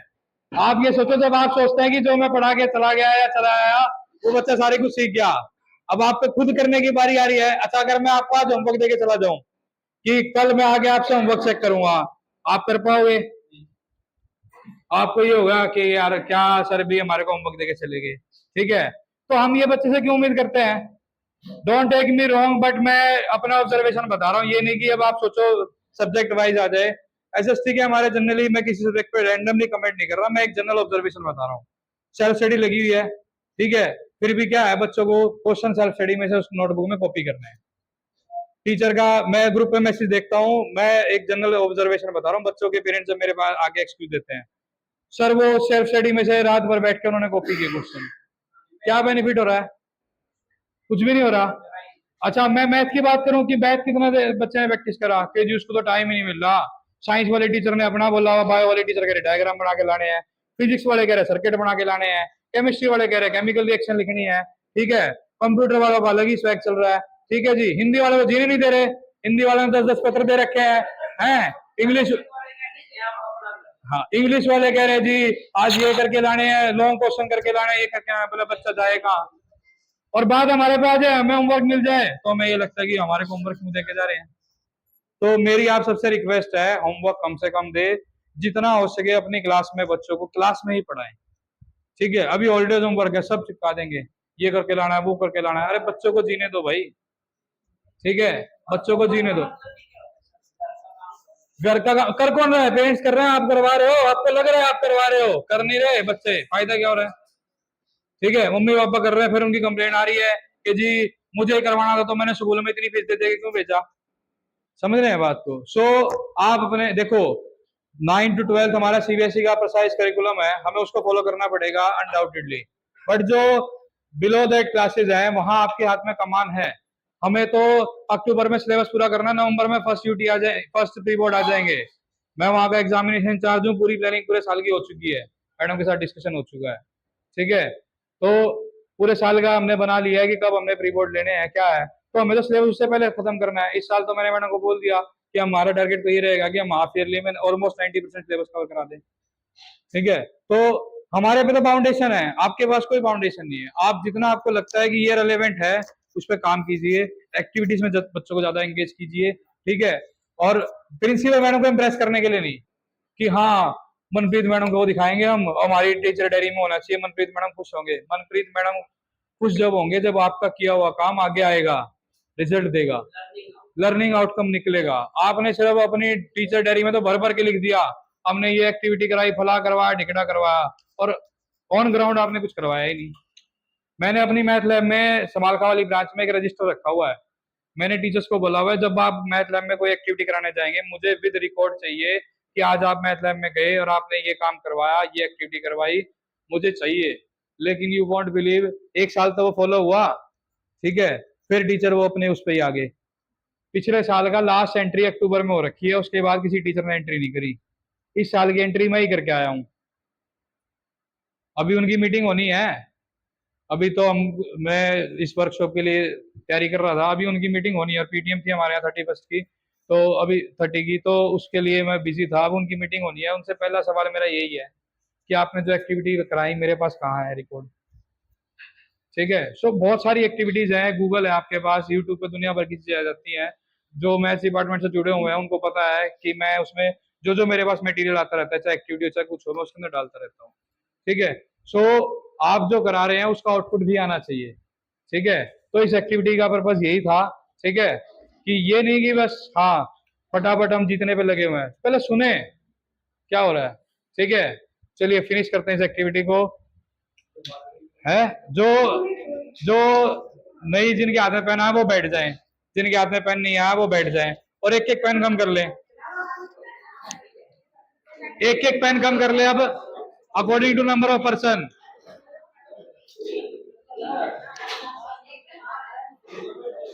According to number of person एक एक पेन कम कर ले।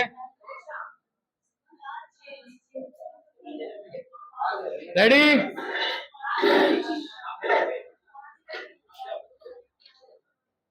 2 5 पे ही रूल वही है। 2 ना ना ना ना ना ना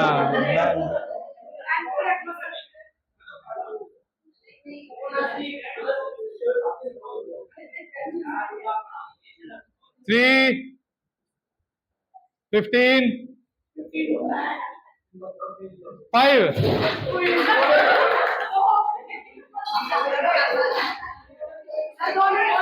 दो दो नहीं। ठीक है, जब आप दूसरों की सुनोगे तो बच्चे आपकी सुनेंगे, अगर आप दूसरों की नहीं सुनोगे तो बच्चे आपकी नहीं सुनेंगे। ठीक है, इसलिए पहले आपको गुड लिसनर बनना पड़ेगा, तब आप गुड एजुकेटर बन सकते हो। ठीक है, तो ये क्वालिटी अपने अंदर लेके आए, पहले दूसरे बंदे की बात सुने। ठीक है, अभी जब आपको ग्रुप वर्क दिया जाएगा तब मैं ये भी देखूंगा कि आप जो दूसरा वर्क यहाँ कर रहा है, प्रेजेंटेशन दे रहा है, तब आप कितना सिंसियरली उस बात को सुन रहे हैं। ठीक है, ये लीजिए।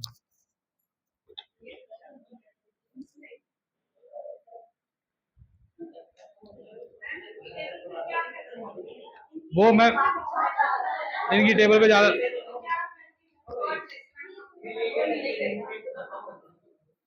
नेक्स्ट ग्रुप वो पहले उधर से चल लेना, वो सीक्वेंस से।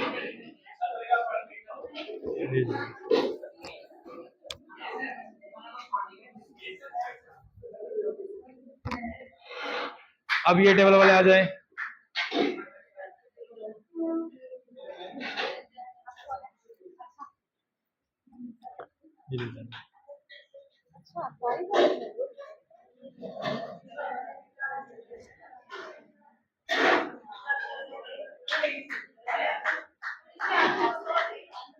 आ जाओ सर।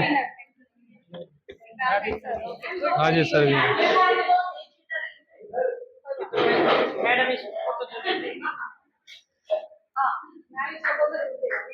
ये मैम के लिए।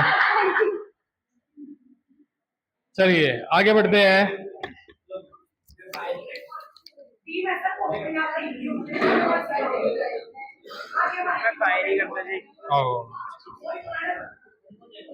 ये वाले ये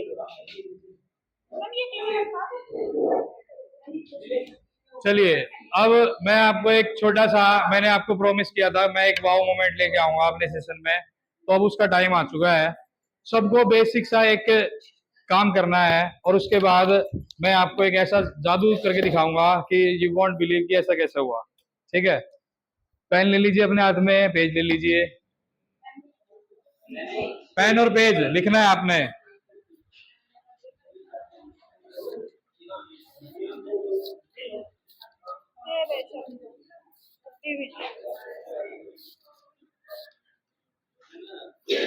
आपने किसी को बताना नहीं है, सबका वैल्यू अलग अलग होगी। ठीक है, सब अपने हिसाब से करेंगे, किसी को बताना नहीं है। First of all write down your number of brothers. आपके कितने भाई हैं? नंबर ऑफ ब्रदर्स, कितने भाई हैं? सगे भाई, रियल भाई, रियल ब्रदर। किसी का एक है तो एक लिखे, दो है तो दो लिखे, अगर सिस्टर है ब्रदर नहीं है तो 0 लिखे। Now add 3 to it, add 3 to it, 3 add करें इसमें, 3 ऐड करें इसमें, जो आपने लिखा है अपने ब्रदर्स की गिनती उसमें 3 ऐड करें। अब जो नंबर आया है उसको 5 से मल्टीप्लाई करें, 5 से मल्टीप्लाई करें। कर दिया सबने 5 से मल्टीप्लाई। अब जो नंबर आया उसमें 40 ऐड करें, हो गया। अब इसका डबल कर दें, हो गया। अब जितनी आपकी सिस्टर्स हैं वो ऐड करें, ढाई नहीं तो 0 कर दें, 0 लिख दो। ठीक है, अब इसमें 1 ऐड करें, एक ऐड 1। ठीक है, क्या आंसर आया विक्रांत सर? 120? गलत है, कैलकुलेशन गलत किया आपने।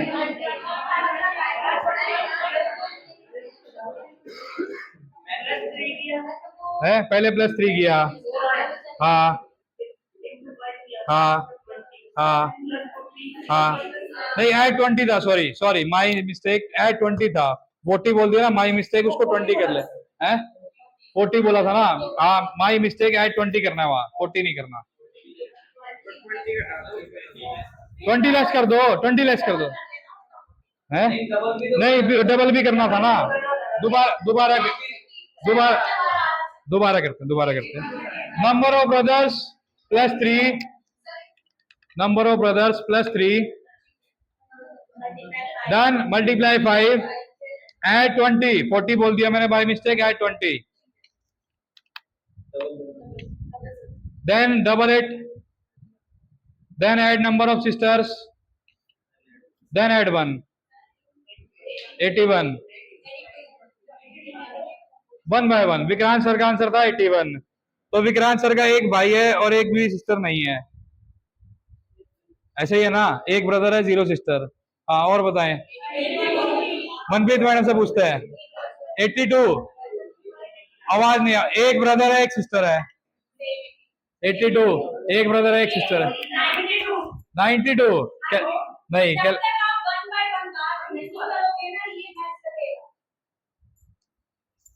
92, जिसका 92 आया है उस, किस किसका 92? 92, अगर आपका 92 आया, आपके 2 भाई हैं 1 बहन है। Anybody else? 83, 83 अगर आपका है, आपका 1 भाई है 2 बहन है। 72, 72 तो आपका एक बहन है, भाई एक भी नहीं है, ऐसा है। 91 तो आपकी 2 भाई हैं, सिस्टर एक भी नहीं है।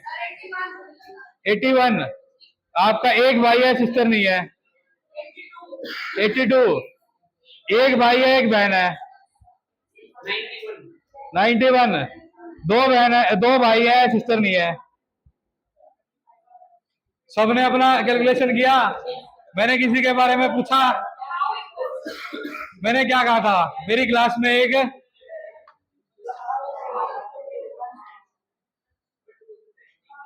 मैं कैसे बता पा रहा हूं?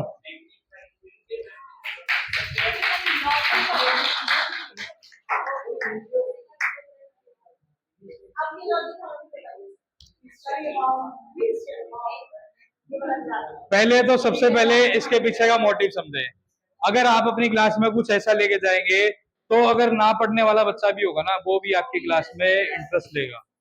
ठीक है, इसके पीछे का लॉजिक मैं बताऊंगा, सिंपल सा मैथमेटिक्स है और कुछ भी नहीं है इसके अंदर। ठीक है, आप जैसे मैंने स्टार्ट करवाया था, आप मैथमेटिक्स में जब हम बात करते हैं तो नंबर ऑफ ब्रदर्स को आप लीजिए एक्स और नंबर ऑफ सिस्टर्स को आप लीजिए वाई।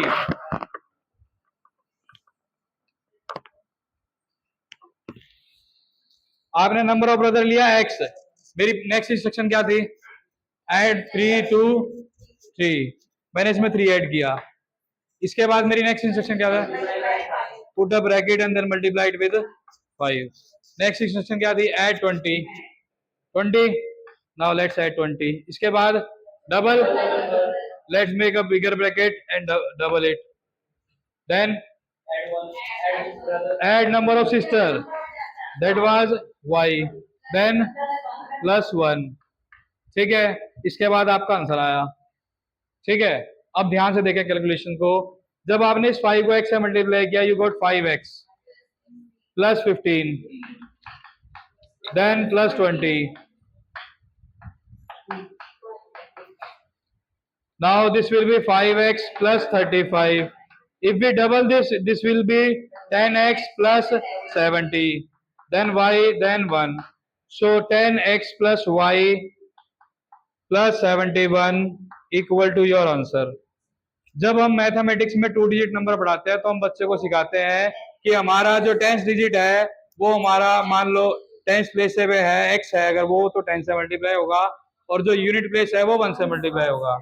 तो ये मेरा 2 डिजिट नंबर को डिनोट कर रहा है। आपने आंसर दिया मुझे 81, लेट्स से, तो मैं 81 में से सबसे पहले 71 माइनस करूंगा, मेरा आंसर क्या आया? 10। तो जो यूनिट प्लेस है वो क्या रिप्रेजेंट कर रहा है? यूनिट प्लेस y क्या रिप्रेजेंट कर रहा है? Number of sisters. और y क्या रिप्रेजेंट, ये 10th प्लेस क्या रिप्रेजेंट कर रहा है? x, that was number of brothers. तो सिंपल सा मैथमेटिक्स का एक कंसेप्ट था जिसको हम यूज करके अपनी क्लास में एक वाव मोमेंट क्रिएट कर पा रहे हैं। और ऐसा सिर्फ मैथ में नहीं है, ऐसा आपके सब्जेक्ट में भी है।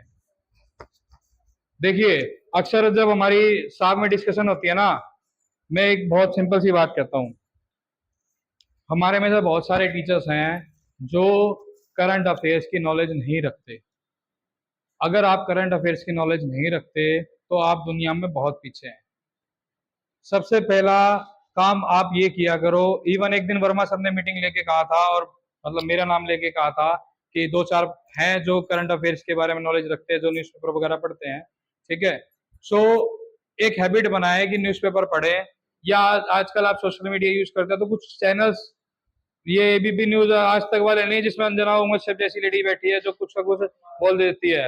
उन्होंने तो लाहौर कब्जा दिया था ऑपरेशन सिंदूर में, लाहौर कब्जा हो गया तो आसिम मुनीर को पकड़ लिया, ये कर लिया, वो कर लिया। वो नहीं करना।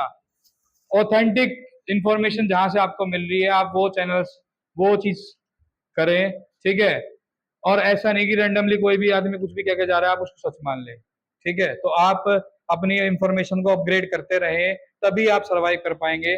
ठीक है, अगर आपको चीजों का नहीं पता, वो चीजें ऐसी हैं, एसडीएम की पोस्ट क्या है टीचर्स को ही नहीं पता। एसएसटी के टीचर पढ़ा रहे हैं और उनको नहीं पता एसडीएम की पोस्ट क्या है। क्या फायदा है? मैं मैथमेटिक्स में कई बार बच्चों को पढ़ा रहा होता हूँ तो नाम आ जाते हैं, मैं नाम जानबूझ के डीएम कर देता हूँ। मैं कहता हूँ डीएम की फुल फॉर्म क्या है? District magistrate. मैंने कहा क्या होता है? बोला हमारे एसएसटी वाला ने पढ़ाया ही नहीं। आप में से कितने जानते हैं डीएम क्या होता है? Just raise your hand. District magistrate कौन होता है? हाँ, न्यायाधीश होता है। अगर हमारे जैसे हमारा ब्लॉक लेवल है, ब्लॉक लेवल पे जो जैसे हमारा समालखा का ब्लॉक लेवल पे है, हिमगिरी स्कूल के सामने हमारी सेक्रेटरीट है, जो ब्लॉक लेवल पे डिस्प्यूट हैंडल किए जाएंगे, ठीक है, वो एसडीएम हैंडल करेगा। ठीक है, सब डिस्ट्रिक्ट मैजिस्ट्रेट वो ब्लॉक लेवल पे हैंडल करेगा। पानीपत में जब आप जाएंगे, पानीपत का जो क्या नाम है, ओल्ड बस स्टैंड था, उससे थोड़ा सा आगे जाएंगे, वहां पे आपकी कोर्ट है, ठीक है। वहां कौन बैठेंगे, डीएम बैठेंगे, डिस्ट्रिक्ट मजिस्ट्रेट। डिस्ट्रिक्ट मजिस्ट्रेट जिसका काम है ब्लॉक लेवल पे कोर्ट का जो जज जिसको हम कहते हैं, सिंपल भाषा में समझाने के लिए हम बच्चों को समझा सकते हैं, जज की तरह वो पोस्ट है। तहसीलदार। तो अगर हम खुद ही अपग्रेड नहीं है तो हम बच्चों को क्या सिखाएंगे, ठीक है। इसलिए जरूरी है कि आप जनरल अवेयरनेस जरूर रखें। आपको नहीं पता आप बच्चों को क्या सिखाएंगे। और आज के टाइम में सीबीएसई की डिमांड, रोज तो नए नए डेज आ रहे हैं, आज ये डे सेलिब्रेट करना, आज वो डे सेलिब्रेट करना, आपको ही नहीं पता आप बच्चों को क्या सिखाएंगे। आज के टाइम टीचिंग सिर्फ टीचिंग नहीं रहा कि आप गए क्लास में बोल के चले आए, वो नहीं रहा। सीबीएसई कंप्लीट होलिस्टिक डेवलपमेंट पे बात करती है, ओवरऑल डेवलपमेंट पे। जरूरी थोड़ी आपका बच्चा पढ़ने वाला कोई पढ़ाई में एकेडमिकली निकल के आए, ठीक है। वो दुनिया भर की फील्ड से जहां जा सकता है, हम उसको एक्सप्लोर करने का मौका ही नहीं दे रहे। हमारे बच्चे क्या करते हैं, 12th पास आउट करी, फिर इंग्लिश कम्युनिकेशन के लिए जाते हैं। तो हमने 12वीं तक क्या पढ़ाया उनको, बताएं। आईलेट्स के लिए जाते हैं बच्चे, या इंग्लिश कम्युनिकेशन स्किल्स के लिए जाते हैं, ठीक है। तो हमने 12वीं तक क्या पढ़ाया, इंग्लिश ही तो पढ़ाई, फिर क्यों जाना पड़ा उन्हें। हाँ, तो कहीं ना कहीं एक गैप आ रहा है जिसको हमें फुलफिल करने की जरूरत है, और वो तभी हो पाएगा जब पहले हम अपने आप को अपग्रेड करेंगे, ठीक है। जब हम अपग्रेड हो जाएंगे तो चीजें आसान हो जाएंगी।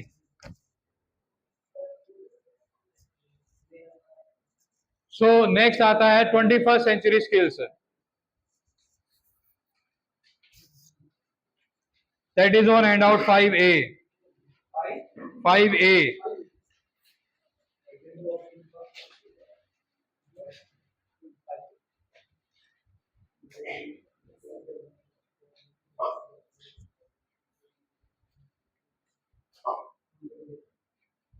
हम 21वीं सदी में जी रहे हैं, ठीक है। और अगर हम बात करें मोबाइल फोन की, सबसे पहले फोन कैसे आए थे, लैंडलाइन फोन थे। फिर क्या हुआ, एक मोटरोला का फोन आया था, वायरलेस आए, मोटरोला का फोन आया, पैनासोनिक, मोटरोला, इन्होंने फोन लॉन्च किए। धीरे धीरे धीरे धीरे हम किस पे आ चुके हैं, नोकिया पे आए, ठीक है। आज नोकिया कोई पूछ ही नहीं रहा। एग्जैक्टली नोकिया अपने पे रिजिड रहा कि मैं तो अपने हिसाब से चलूंगा, ठीक है। वो मार्केट को भाप ही नहीं पाया कि मार्केट में जरूरत किस चीज की है, कस्टमर्स की जरूरत क्या है, अपने आप को अपग्रेड नहीं करा। तो आज नोकिया मार्केट से बाहर है, कोई नहीं पूछ रहा आज नोकिया को, ठीक है। अगर हम अपने आप को अपग्रेड नहीं करेंगे तो हम बाहर हो जाएंगे। कोई फिल्म बनाने वाला डायरेक्टर है, उसने फिल्म बनाई, आपको क्या लगता है रैंडमली कोई भी टॉपिक उठा के फिल्म बना देगा? वो पहले सोचेगा कि आने वाले 3-4 साल में जब मेरी मूवी रिलीज होगी उस टाइम का क्या माहौल हो सकता है, वो प्रिडिक्ट तो करेगा ना। एटलीस्ट होगा या नहीं होगा that is a different thing. वो प्रिडिक्ट तो करेगा कि आने वाले 5 साल में, 4 साल में जब ये मूवी मेरी रिलीज होगी, क्या उस टाइम पे उस चीज का ट्रेंड होगा, ठीक है। तो जो चीज ट्रेंड में रहेगी, जैसे मैंने पहले कहा था, सर्वाइवल ऑफ द फिटेस्ट। अगर आप ट्रेंड के अकॉर्डिंग चलेंगे तो आप इस एजुकेशन लाइन में सर्वाइव कर सकते हैं। अदरवाइज जॉब्स बहुत सारी हैं, ठीक है, बहुत जगह जॉब की वैकेंसीज रहती हैं। आप सर्वाइव तभी कर पाएंगे जब आपके अंदर कुछ देने के लिए होगा, ठीक है। नींबू के अंदर से रस जब ही निकलेगा जब उसके अंदर कुछ होगा, कुछ होगा नहीं तो रस कैसे निकाल लोगे आप, ठीक है। तो आपके अंदर वो चीज होनी चाहिए, और वो ऐसा नहीं कि एक दिन में आ जाएगी। आज मैं लेक्चर दे के चला जाऊंगा, अंदर से ही आएगा, हाँ सर तो बहुत अच्छी अच्छी बात करके गए, ठीक है, अब मैं ऐसा ही करूंगी। और छुट्टियां हुई, छुट्टियों के बाद आए और अपना वही उसी चीज पे शुरू हो गए जैसे पहले थे, तो सेशन में कोई फर्क नहीं पड़ेगा, ठीक है। तो अपने आप को हमें अपग्रेड करने की जरूरत है। ये सेशन जो है इसमें आप बहुत कुछ सीख के जाएंगे। तो छुट्टियों में जब भी टाइम मिले अपना एक स्लॉट बांध ले कि मुझे इस टाइम पे अपने आप को अपग्रेड करने, अपने ऊपर मेहनत करनी है, अपने आप को अपग्रेड करना है, अपने लिए, किसी और के लिए नहीं, अपने लिए। जब आप अपने माइंड में ये सोच लेंगे तो आप अपने आप को अपग्रेड कर पाएंगे। अगर आपको ये होगा कि नहीं यार कोई बात नहीं, सर तो बोल बाल के चले गए, सर का काम था, ठीक है, सीबीएसई ने बोला हुआ है, सर बोल बाल के चले गए, तो आप अपना ही नुकसान करेंगे, ठीक है। सो 21st सेंचुरी स्किल्स की मैं बात कर रहा था। 21st सेंचुरी स्किल्स के अंदर 4 C आते हैं आपके, 4C में पहला C आता है critical thinking, creative and innovative thinking, collaboration, communication. इसके लिए मैं छोटी सी एक्टिविटी दे रहा हूँ। 11:30 पे मैं आपका लंच ब्रेक करूंगा, ठीक है, लंच ब्रेक, टी ब्रेक जिसको आप कह सकते हैं। उसके बाद आपका नेक्स्ट जो टॉपिक रहेगा ग्रुप प्रेजेंटेशन रहेगी, वो आपका आगे जो टॉपिक है 6A, handout 6A, pedagogical approach to achieve learning outcomes. ये हमारा थर्ड सेशन का टॉपिक है। तो इसके अंदर 6, 7, 8 एक्टिव वो दी गई हैं आपको पेडागोजीज। आपको हर एक ग्रुप को कोई भी टॉपिक उठा के उसके ऊपर प्रेजेंटेशन करनी है, जिसमें आपको चार्ट पे कुछ ड्राइंग कर सकते हैं। आपको वो जो पेडागोजीज के अंदर बताई गई है वो एक्सप्लेन करनी है। हर एक ग्रुप की प्रेजेंटेशन होगी, ठीक है। तो उससे पहले हम ये फिनिश करेंगे। 11:30 बजे आपका लंच ब्रेक होगा, 12 बजे एग्जैक्ट हम वापस मिलेंगे, ठीक है। 12 से कोशिश मेरी रहेगी 12:40 तक आपकी प्रेजेंटेशन ओवर हो जाए। फिर 20 मिनट में मैं लास्ट जो सेशन है उसको सम अप करूंगा। उसके बाद आप आराम से घर जा सकते हैं, ठीक है। टाइम आपके ऊपर है, आप जितना टाइम वेस्ट करेंगे उतना ही डिले होगा। मेरी तरफ से मैं अपना जो कंटेंट तैयार करके आया हूँ, मेरी पूरी लेसन प्लानिंग पूरी तैयार है, ठीक है। ये टॉपिक के बाद लंच ब्रेक हो जाएगा, ठीक है। उसके बाद आपके लिए आधा घंटा रहेगा लंच ब्रेक का। 12 बजे हम वापस आके मिलेंगे, ठीक है। 12 से 12:30 आपकी ग्रुप प्रेजेंटेशन रहेगी, ठीक है। जितना जल्दी आप उसको फिनिश करेंगे उतना जल्दी हम घर जाएंगे, ठीक है। सो 21st सेंचुरी स्किल्स के अंदर सबसे पहला आता है creative thinking, critical thinking, creative and innovation. फिर वही बात आ गई, इसका मतलब क्या है, ठीक है। चलो फिर एक छोटा सा टास्क करते हैं।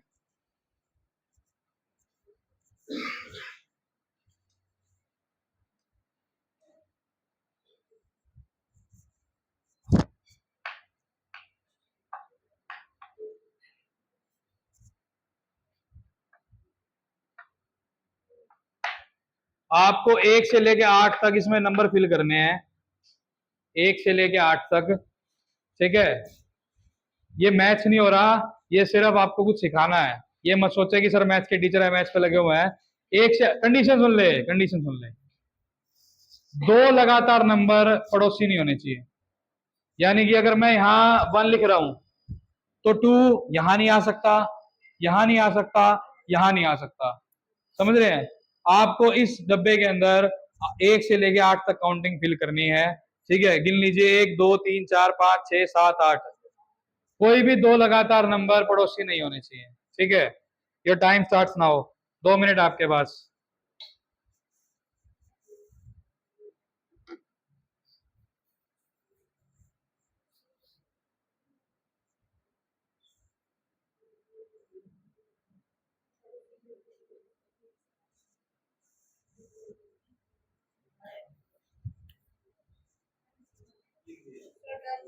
डन?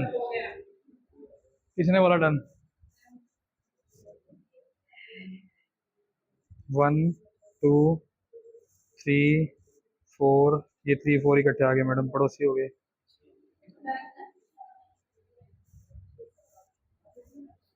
6, 7 पड़ोसी हो गए मैडम।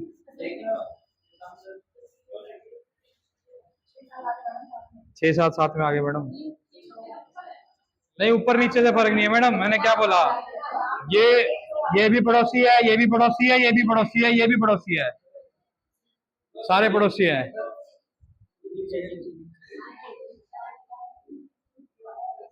2, 3 पड़ोसी हो गए सर, 2, 3, हाँ।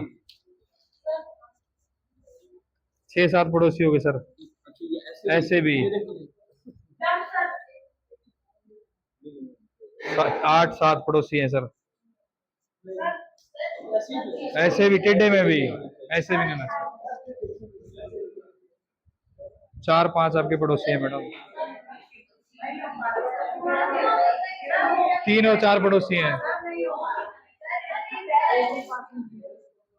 6, 7 पड़ोसी हैं मैडम। 6, 7 पड़ोसी हैं मैडम। आपने किसी को नहीं दिखाना मैडम, अभी आंसर अभी अपने पास रखे।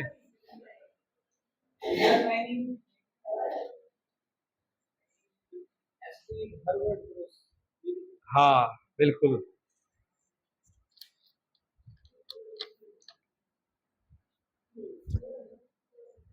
हुआ किसी का?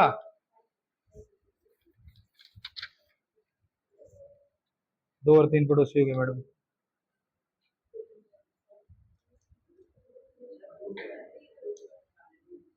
हैं? इधर उधर कैसे ना, ऐसे ही ऐसे ही ऐसे ही।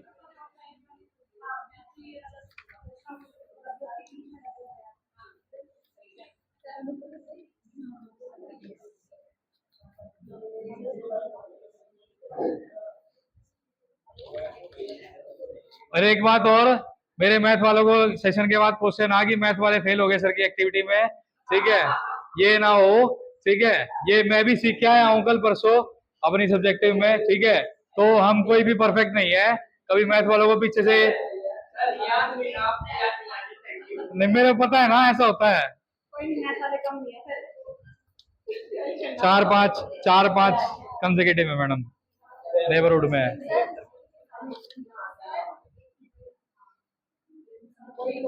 4-5 आगे सर। ये भी हाँ बिल्कुल। एक सेकेंड सर। हाँ ठीक है मैडम, वेरी गुड।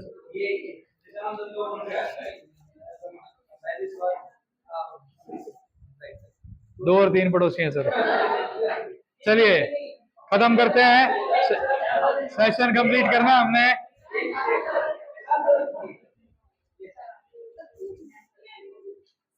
चार पांच पड़ोसी हैं सर, 3-4 पड़ोसी हैं मैडम। कंक्लूजन पे आ रहे हैं। देखिए इस एक्टिविटी का पर्पस समझिए मैम, आप यहाँ जाइए, आप यहाँ जाइए। देखिए इस एक्टिविटी का पर्पस था, एक और मैम ने किया था, मैम आप भी आ जाइए। 2 और 3 ही पड़ोसी है मैडम, 2 और 3 ही बराबर बना रखे आपने। चलो मैं करा रहा हूँ मैडम, मैं करा रहा हूँ। देखिए सबसे पहली बात जो हमें समझनी है वो ये है कि कोई समस्या विशाल नहीं होती। क्या है? 6-7 पड़ोसी है मैडम, नहीं हाँ 6-7 पड़ोसी है मैडम। चलो चलो चलो, नहीं मैं बताता हूँ। देखिए जब मैंने आपको ये एक्टिविटी दी, आपके माइंड में सबसे पहले क्या है मुझे ये बताएं। है? हाँ लो ये चेक करो। सबसे पहले माइंड में क्या आया? कनेक्टेड नहीं होने चाहिए, ठीक है। जैसा 3 इडियट में कहा, आप सब भीड़ में चल दिए, होड़ में लग लिए कि सबसे पहले मुझे निकाल के दिखाना है, सब इसमें लग दिए, यही हुआ, ठीक है। अब आपने क्या किया, नंबर 1 उठाया, फिर 2 को फिल करना सोचा, फिर 3 को फिल करना सोचा। आप में से किसी ने एक सोचा कि एक पहला नंबर लूं, एक आखिरी नंबर लूं? किसी ने ये बात सोची? सबकी थिंकिंग कहां चल रही थी? 1 2 3 4 5 6 7 8 कंटिन्यूटी में चल रही थी। यही हमारे साथ होता है, हम कभी भी उसको अलग नजरिए से नहीं देख पाते, ठीक है। मैं बच्चों को एक बात कहता हूं, सोच बदलो सितारे बदल जाएंगे, नजरिया बदलो नजारे बदल जाएंगे। तो आपको नजरिया बदलने की जरूरत है। नजरिया क्या बदलना था वो सुने। अब चौक उधर रखा होगा।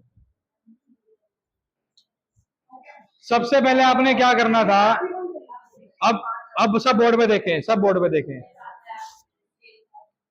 सबसे पहले आपने 1 और 8 को बिठाना है बीच में। 1 और 8 को बिठा लो बीच में, बिठा दिया, पहला भी हो गया आखिरी भी हो गया। अब आओ 2 पे।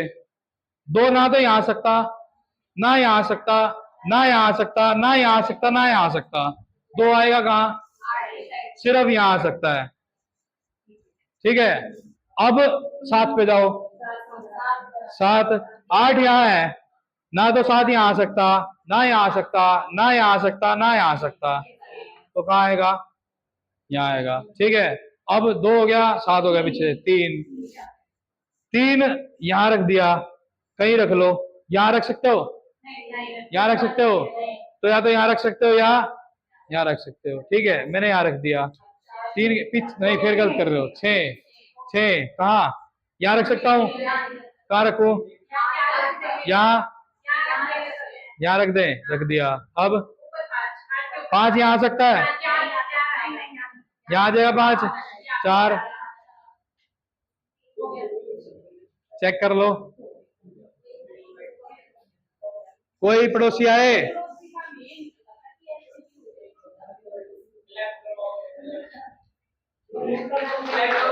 मैम के लिए खिलाफ।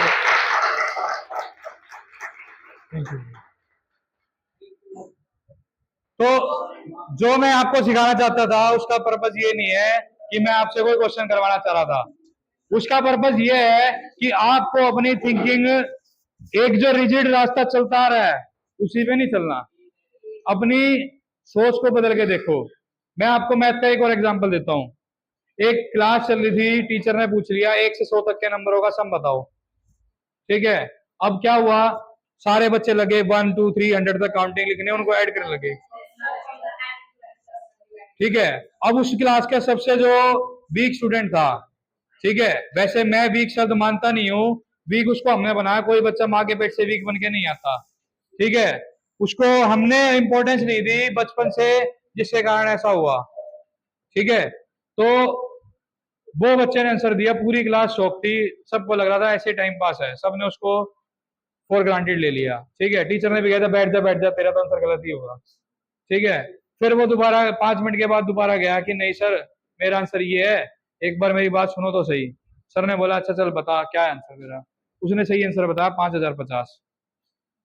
सर को भी धक्का लगा, इसने कैसे बता दिया, ठीक है। सारी क्लास को भी धक्का लगा। सर ने पूछा अच्छा चल बता तूने ये आंसर कहाँ से बताया, ठीक है। तो उसने बताया सर मैंने क्या करा, पहला नंबर लिया और आखिरी नंबर लिया, 1 और 100 101, 2 और 99 101, 3 और 98 101। कहता इस तरह मैंने जब चेक किया तो मुझे सारों का सम क्या मिला, 101। और ऐसे कितने नंबर बनेंगे, 100 थे, एक बार में 2 नंबर का इस्तेमाल कर रहा हूं, तो ऐसे 50 नंबर थे। इसके लिए कोई मैथ लगा ही नहीं, सिंपल एक नजरिया लगा कि पहला और आखिरी नंबर उसने जोड़ के देखा। तो मैं यही आपको सिखाना चाहता हूं कि आपको नजरिया बदलने की जरूरत है। जो हम पढ़ के आए हैं वही हम पढ़ाएंगे। तो आपका जमाना कुछ और था, आज का जमाना कुछ और है, आप कभी सरवाइव नहीं कर पाएंगे। मैं खुद ऐसे चैनल को सब्सक्राइब करके बैठा हूं जहां मैं डेली कुछ ना कुछ नया सीख रहा हूं, डेली। और मुझे लगता है कि मतलब इस स्टेज में आके भी अभी भी मैंने बहुत कुछ सीखना है, ठीक है। I am fortunate enough to be born on the date 15 October 1991, which is 60 years after the date of birth of Dr. APJ Abdul Kalam, the great Dr. APJ Abdul Kalam. And he said, I might not be handsome, but I can give my hand to someone. उन्होंने अपनी पूरी life बच्चों की education के लिए निकाल दी। उनको NASA से ऑफर आया था आप हमारे यहाँ जाइए, ठीक है, हम आपको करोड़ों में सैलरी देंगे। उन्होंने कहा I am born on this land and I will die for this land. And जिन्होंने उनकी स्टोरी पढ़ी होगी, he was giving a lecture at Shillong. During the lecture he got an cardiac arrest and he just left the world, ठीक है। So main बात क्या है, उन्होंने उनसे एक कहीं इंटरव्यू चल रहा था, कोई इवेंट था, वहां एक छोटे से बच्चे ने उनसे सवाल पूछ लिया, sir how did you become so great. तो उनका आंसर था, you must have an aim in life and you must continuously acquire knowledge to fulfil that aim. सबसे पहले आपकी जीवन में कोई उद्देश्य होना चाहिए, ठीक है। अब आप टीचर तो बन ही चुके हैं, अब वो तो उद्देश्य रहा नहीं, जो बच्चे से हम पूछते हैं क्या बनना चाहते हो, अब वो तो आपका उद्देश्य हो ही रहा है, ठीक है। अब आप अपना उद्देश्य ये बनाइए कि आपको किस लेवल का टीचर बनना है। एक वो टीचर बनना है जिसका पीरियड लेने के लिए बच्चे ये कहें कि गेम्स का पीरियड होना, तब भी बच्चे कहें नहीं सर कोई बात नहीं आप एक्स्ट्रा क्लास ले लो, गेम तो हम अगले हफ्ते खेल लेंगे, ठीक है। और एक ऐसा हो कि क्लास में एंट्री करते ही बच्चे अरे ये फिर आ गया, ये फिर आ गई। तो ये आपके ऊपर है, आप बच्चों से क्या करवाना चाहते हैं, और वो डिपेंड करता है कि आप जब क्लासरूम में जाते हैं तो आप अपने साथ क्या लेके जाते हैं। सिर्फ चौक डस्टर लेके जाएंगे तो आप कभी भी वो टीचर नहीं बन सकते। तो अगर आप अभी रिसेंटली एक वीडियो वायरल हुई थी, आप में से पता नहीं कितनों ने देखी, कितने, प्रोफेसर मूर्ति की वीडियो है, वो क्लासरूम में जाते हैं, इंटरनेट नहीं था, मैं यहाँ दिखाने वाला था। उस नंबर मैथ के मोड में पाई चार्ट भी हो सकता है। पाई चार्ट के अंदर भी एंगल 3D मेंशन होगी, 0 डिग्री एंगल है, 45 डिग्री एंगल है, 60 degree that is like always pie chart. Pizza is also the pie chart नहीं होता, पिज्जा भी पाई चार्ट का ही पार्ट होता है। अगर मैं मैथ को एक्सप्लेन ना करके एक सिंपल नंबर आपने पाई चार्ट का, लेकिन वो तो टॉपिक मैथ है, मैंने ये तो नहीं कहा कि स्पेसिफिक में मैथ में सर्कल को एक्सप्लेन बट आपने पूछा क्या है ये? सर्कल का आपने पूछा क्या है ये? मैंने पहला पाई पेपर है। वही है, तो फिर आपने पूछा ये क्या है? मैंने कहा ये क्या चाहते हैं कि बच्चा देखते ही अलग अलग स्पेसिफाई करता है। ये मेरी सोच है ना कि मेरे में क्या लिखा है। स्पेसिफाई करता है मैं बच्चा। पॉइंट को इसलिए इसमें रख किया, हालांकि इंटरप्ट नहीं करना चाहिए बात है, बट मैं इसलिए रख किया कि जब हम कोई चीज इंट्रोड्यूस करते हैं ना, हम सोच रहे हैं कि मैं ये सिखाना चाहता हूँ। जैसे अलग होती है। थिंकिंग अलग होती है, 64 थिंकिंग एग्जाम्पल दिया मैंने। आप तो चाह रहे हो कि आपके अकॉर्डिंग सब मान ले पिज्जा है, लेकिन आप उसको प्रेजेंट ऐसे नहीं कर पा रहे कि सब नहीं मान पा रहे उसको। ठीक है, मेरा सवाल ये है, आप अपनी जगह सही हो, लेकिन सामने वालों को भी तो खिलानी चाहिए ना कि वो पिज्जा है। आप उसमें टॉपिंग दिखाओ, आप नीचे नाइफ दिखाओ, आप कहीं लिखो कि ये पिज्जा है। कुछ ऐसा होना चाहिए कि बच्चा उसको एकदम से पकड़ जाए। ठीक है, अभी बच्चे का ध्यान कहीं और जा रहा है, जैसे मेरा दिमाग गया स्पेलिंग के टाइम में। ठीक है, तो मेरा पॉइंट यही है कि आप जब कोई चीज लेके जाओ क्लास में, लेके तो चले गए, पर उसका इम्पैक्ट ऐसा होना चाहिए कि बच्चे उसको समझे। आप ये सोच रहे हो कि ना मैं कह रहा हूँ पिज्जा है तो पिज्जा मानो, ऐसा नहीं होना चाहिए। ठीक है, ये चीज आपको याद रखनी है कि अगेन अगर आप ये सोच रहे हो सारी क्लास मेरे अकॉर्डिंग चलेगी तो फिर पॉसिबल। ठीक है, Kavita had 3 friends ordered a pizza and they ate 6 slices of it. Now the question arises related to the mathematical question. What fraction of the pizza they have eaten? And the second question is what fraction of the pizza is remaining left? But in this picture, colored part is show the middle part and uncolored part is show the left part. And which color part will show the specified 1, 2, 3, 4, 5, 6. Students will answer me 6 part. But what type of fraction represent in this way? So first of all, partition divided into 8 slices. The circle partition is divided into 8. And 6 will be remaining.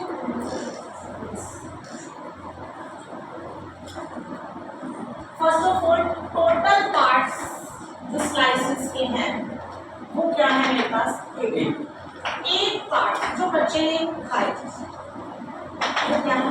6. And what type of fraction? Type of fraction का formula अगर हम simple बच्चे को बताते हैं senior classes में पढ़ते हैं numerator upon denominator it type, but in junior session total parts that is a fraction कि ईटिंग पार्ट जो बच्चे ने लिया यानी number of outcomes divided by total probability होता है। अब इसमें हम ईटिंग पार्ट की बात करें, टोटल तो 8 पार्ट्स है, लेकिन ईटिंग पार्ट यानी इसके आउटकम्स कितने हैं? 6 divided by total. Remaining part अगर मैं इसी प्रोसेस को प्रोबेबिलिटी के कंसेप्ट से एक्सप्लेन करूं तो प्रोबेबिलिटी में तो क्या है? टोटल प्रोबेबिलिटी 1 है, 1 में से बचा सीनियर क्लास का बच्चा वो क्या करेगा? 1 में से 6 8 को माइनस कर देगा because total probability is maximum 1 and initial probability least point is 0। Like करके 0 1 के, लेकिन जूनियर सेशन में बच्चा क्या काउंट करेगा? वो इस पिक्चर को देखेगा, वो क्या कहेगा? Remaining left part is 2, then not eating part जो होगा हमारा वो क्या होगा? 2 बाय 8। क्लियर? तो ये फ्रैक्शन का पार्ट है। अगर हम इसकी जगह जरूरी नहीं है मैंने पिज्जा स्लाइस लिया, हम स्क्वायर की बात कर सकते हैं, दैट मींस कोई भी हम टॉपिक ले सकते हैं स्क्वायर। अगर मैं यही पार्ट को इस फॉर्म में भी ले सकती हूँ, इस पार्ट में भी हम फ्रैक्शन बता सकते हैं कि बच्चे ने कितने। जब मेन टॉपिक इज जब हम किसी बच्चे को प्रॉब्लम दे रहे हैं तो सबसे पहले उस प्रॉब्लम को हम बच्चे को बताएं कि वो बच्चा किस माइंड तक सोच रहा है, उसका IQ लेवल मतलब वो किस। हम ये नहीं कि हम अपने बच्चों को ये कहते हैं हाँ भी ये टोटल पार्ट होते हैं, इसका फॉर्मूला ये है, इसका ये है। विद एक्टिविटी अगर हम बच्चों को बताएंगे तो वो बच्चा इजी, क्योंकि आज CBSE भी यही कहती है all question are based on competency. Competency का मतलब ही क्या है? जो हम केस स्टडी बेस्ड क्वेश्चन देते हैं बच्चों को, क्या होता है? पैराग्राफ होता है और उसमें क्वेश्चन, वो क्वेश्चन बच्चा तभी अंडरस्टैंड कर पाएगा जब उस रिटन पैराग्राफ को अंडरस्टैंड कर पाएगा। अगर उसके लिए वो पैराग्राफ भी समझ नहीं, क्वेश्चन के आंसर क्या देगा? हम ये नहीं कहते केस स्टडी में साथ ही सारे बुक में से रिटन टाइप क्वेश्चन है, एक्सरसाइज के क्वेश्चन है। कॉम्पिटेंसी बेस्ड क्वेश्चन का मतलब है उस प्रॉब्लम को पहले अंडरस्टैंड करो जो आपको गिवन दे रहे हैं, उसके बाद उसके क्वेश्चंस को आप वेरीफाई कर सकते हैं। Then my topic is fraction based on problem based learning.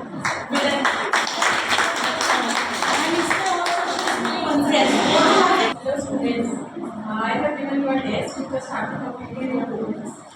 Start time.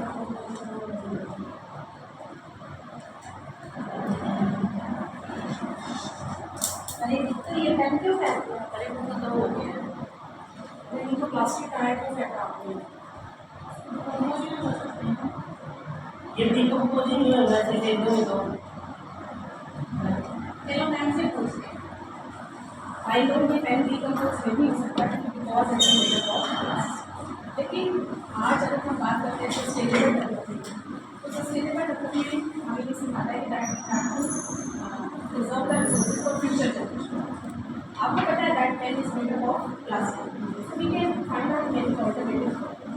इस पेन के अंदर आप you can discover it by your own. आप इस पेन के अंदर कुछ ऐसा सीड डाल सकते हैं that is made up of would, क्योंकि अगर वो पेन आप थ्रो भी कर दो तो जिस जगह पर थ्रो होगा तो हमें मैन्योर से हमें क्लिक ओवर हो जाएगा जिसको हम डालेंगे। तो this is a step towards sustainable. हम और भी इसके एग्जाम्पल्स कर सकते हैं, जैसे कि अगर आप इलेक्ट्रिक पेट्रोल वाली गाड़ी देखते हैं कितना ज़्यादा इन्वायरमेंट में पॉल्यूशन है, तो we have to reduce that pollution. उसके लिए बहुत सारे गवर्नमेंट इलेक्ट्रिक व्हीकल्स लेकर आ रही है। अभी लेटेस्ट टेस्ला का साइबर ट्रक लॉन्च हुआ है, काफ़ी टाइम हो गया है, दैट इज इको फ्रेंडली, लेकिन नॉट अ प्रॉब्लम का भी पूरा सोल्यूशन नहीं है, but it is a step towards sustainable development. और एक लास्ट में मैं बोलना चाहूँगी कि we have to follow traditional knowledge and practices. That is अगर आप आज आपके घर में बच्चा बीमार हो जाता है या कुछ होता है तो हम फट उसको एलोपैथी ट्रीटमेंट देते हैं, डॉक्टर्स के पास जाते हैं और उसको एंटीबायोटिक। बट प्रीवियस टाइम में, हमारे एशियन टाइम में, हम traditional knowledge and practices use करते हैं, और इंडिया का ट्रेडिशनल नॉलेज एंड प्रैक्टिसेस को हम आगे बढ़ाते हैं, जिसमें कहा जाता है कि दवाइयों वो वाला यूज करें जो आयुर्वेद से हुआ। लक्ष्मण जी भी जब गए थे प्रीवियस टाइम में तो उनका भी ट्रीटमेंट संजीवनी बूटी से किया। तो ये हमारे रामायण से या बहुत सारी चीज़ों से हमें सीखने को मिलता है कि भाई कुछ ट्रेडिशनल नॉलेजेस भी हैं जिनको फॉलो करना चाहिए, जिससे हमारा फ्यूचर जनरेशन के लिए रिसोर्सेज बचे रहेंगे। नहीं तो आगे आने वाले टाइम में सांस लेना भी मुश्किल हो जाएगा, और आप सबको ऑक्सीजन मास्क और पीछे ऑक्सीजन टैंक होगा, सिलेंडर होगा, वो लेकर घूमना पड़ेगा। सो भी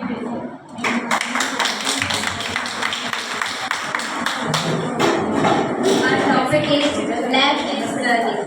That means हम सिर्फ टेक्स्ट बुक या जनरली इंस्ट्रक्शंस बेस्ड ना रहकर जब एक्सपेरिमेंटली किसी चीज़ को सीखते हैं या सिखाते हैं तो वो हमारा लॉन्ग टर्म इम्पैक्ट बनाए रखता है हमारे माइंड पर। शायद ही हम लाइफ में उसे कभी भी भूल पाते हैं। ठीक है कि हम ये देखें कि अपने हाथ से हम किसी एक्टिविटी को परफॉर्म करें, किसी चीज़ को जान रहे हैं, तो उसका इम्पैक्ट हमारे माइंड्स पर क्या रहता है, कितने लॉन्ग टर्म तक हम उस चीज़ को याद रख पाते हैं। तो स्टूडेंट्स लैब बेस्ड लर्निंग यहाँ हम दिखाएंगे कैसे बच्चे क्यूरियस हैं अपने एनवायरनमेंट को लेकर, अपने सराउंडिंग को लेकर। Jyoti ma'am as a teacher हैं and rest are students from our group.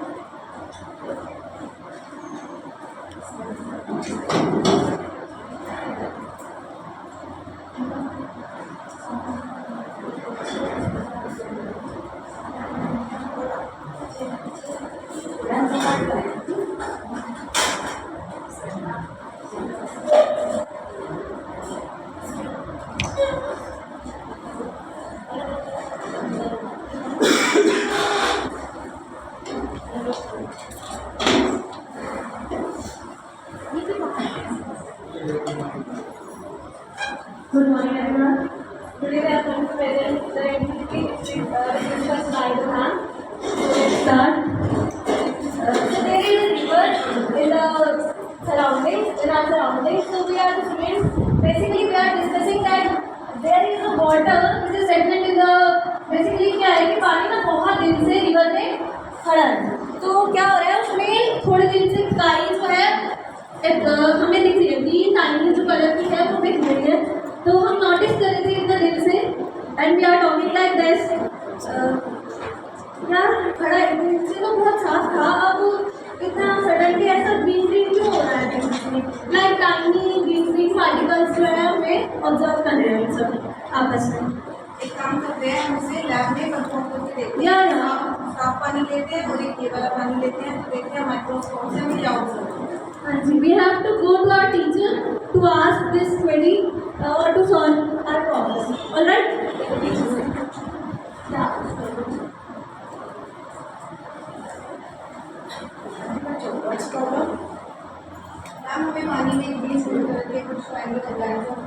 हमने इसे माइक्रोस्कोप से देखा तो हमने देखा कि छोटे छोटे पार्टिकल्स हैं लाइनिंग पार्टिकल्स वाइट और पानी में ऐसा कुछ नहीं। तो ऐसा क्या है ओके बच्चों, let's see in the experiment lab चलते हैं, उसमें एक्सपेरिमेंट करके देखते हैं।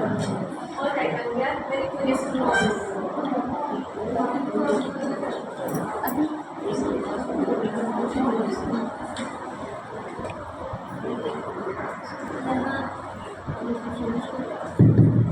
अभी जब स्टूडेंट्स लैब में जाते हैं माइक्रोस्कोप के थ्रू वो सैंपल्स लेते हैं, एक जो कंटामिनेटेड वाटर है लाइक जहाँ वो ग्रीन पैचेस बोल रहे हैं, एक वो सैंपल लेके क्लीन वाटर का जब सैंपल लेके वो माइक्रोस्कोप में ऑब्जर्व करते हैं तो वहाँ देखते हैं कि जो कंटामिनेटेड वाटर है जो सैंपल उन्होंने लिया है उसमें वो ग्रीन पैचेस एक्चुअली में small tiny microorganisms that comes under the category microalgae. तो वो चीज़ को ऑब्जर्व करते हैं, टीचर से कंसल्ट करते हैं। उन्होंने ये कोर्स तो फाइंड आउट कर लिया what is the reason behind this, ये पानी ऐसे ग्रीन पैचेस की फॉर्म में क्यों हुआ। The reason is formation of microalgae. ठीक है, अब वो बच्चों ने खुद से ऑब्जर्व किया है वो चीज़ें, स्टूडेंट्स ने वो खुद से ऑब्जर्वेशन किया। अब इसका मेन रीजन ये भी कि why, next question comes why, what is the reason behind this. ठीक है, अब उसका रीजन मे भी ये हो सकता है कि सराउंडिंग में जो है कुछ इंडस्ट्रियल एरिया रहा हो जिससे उसमें केमिकल्स की लेवल चेंज हुआ है, अदरवाइज सम जो है एग्रीकल्चरल फील्ड हो जिससे कि जो वहाँ पर फर्टिलाइजर्स आए हैं उसकी कंटामिनेशन से भी पानी ऐसा हो सकता है। So these are the various questions that come arise forward and the students can know their questions by experimentations. Thank you.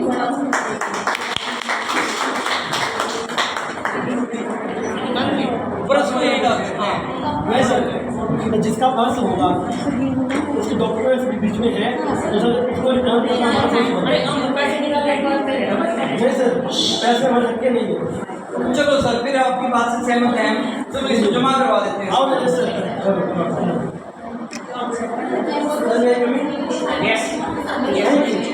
हाँ सर, ये हमें ग्राउंड में एक पर्स मिला है किसी का और इसमें पैसे भी हैं, इसलिए हम जो है कि भी इसने उसको ऐसा वो समझे नहीं, इसलिए आपको दिमाग जो है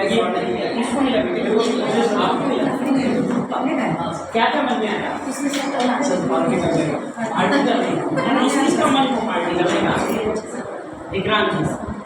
और दीपक जी का और मेरे पास को लेके आया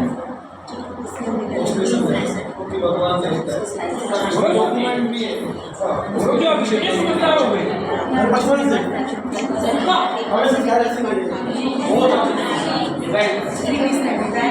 आपकी पूरा मत माने, ठीक है। और दीपक जी आपकी, आप बहुत अच्छे बच्चे हो, तो मेरी तरफ से ना आपको ठीक है, आपको मैं दे दूंगा एक पैसे, ठीक है। और आपको मेरी तरफ से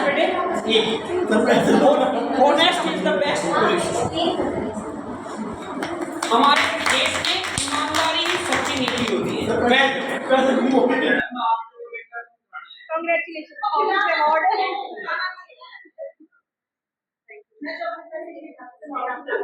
एक टेबल पे ज्यादा पार्टिसिपेंट थे, वो आपस में शेयर कर ले हैं। आ जाओ आ जाओ आ जाओ आ जाओ।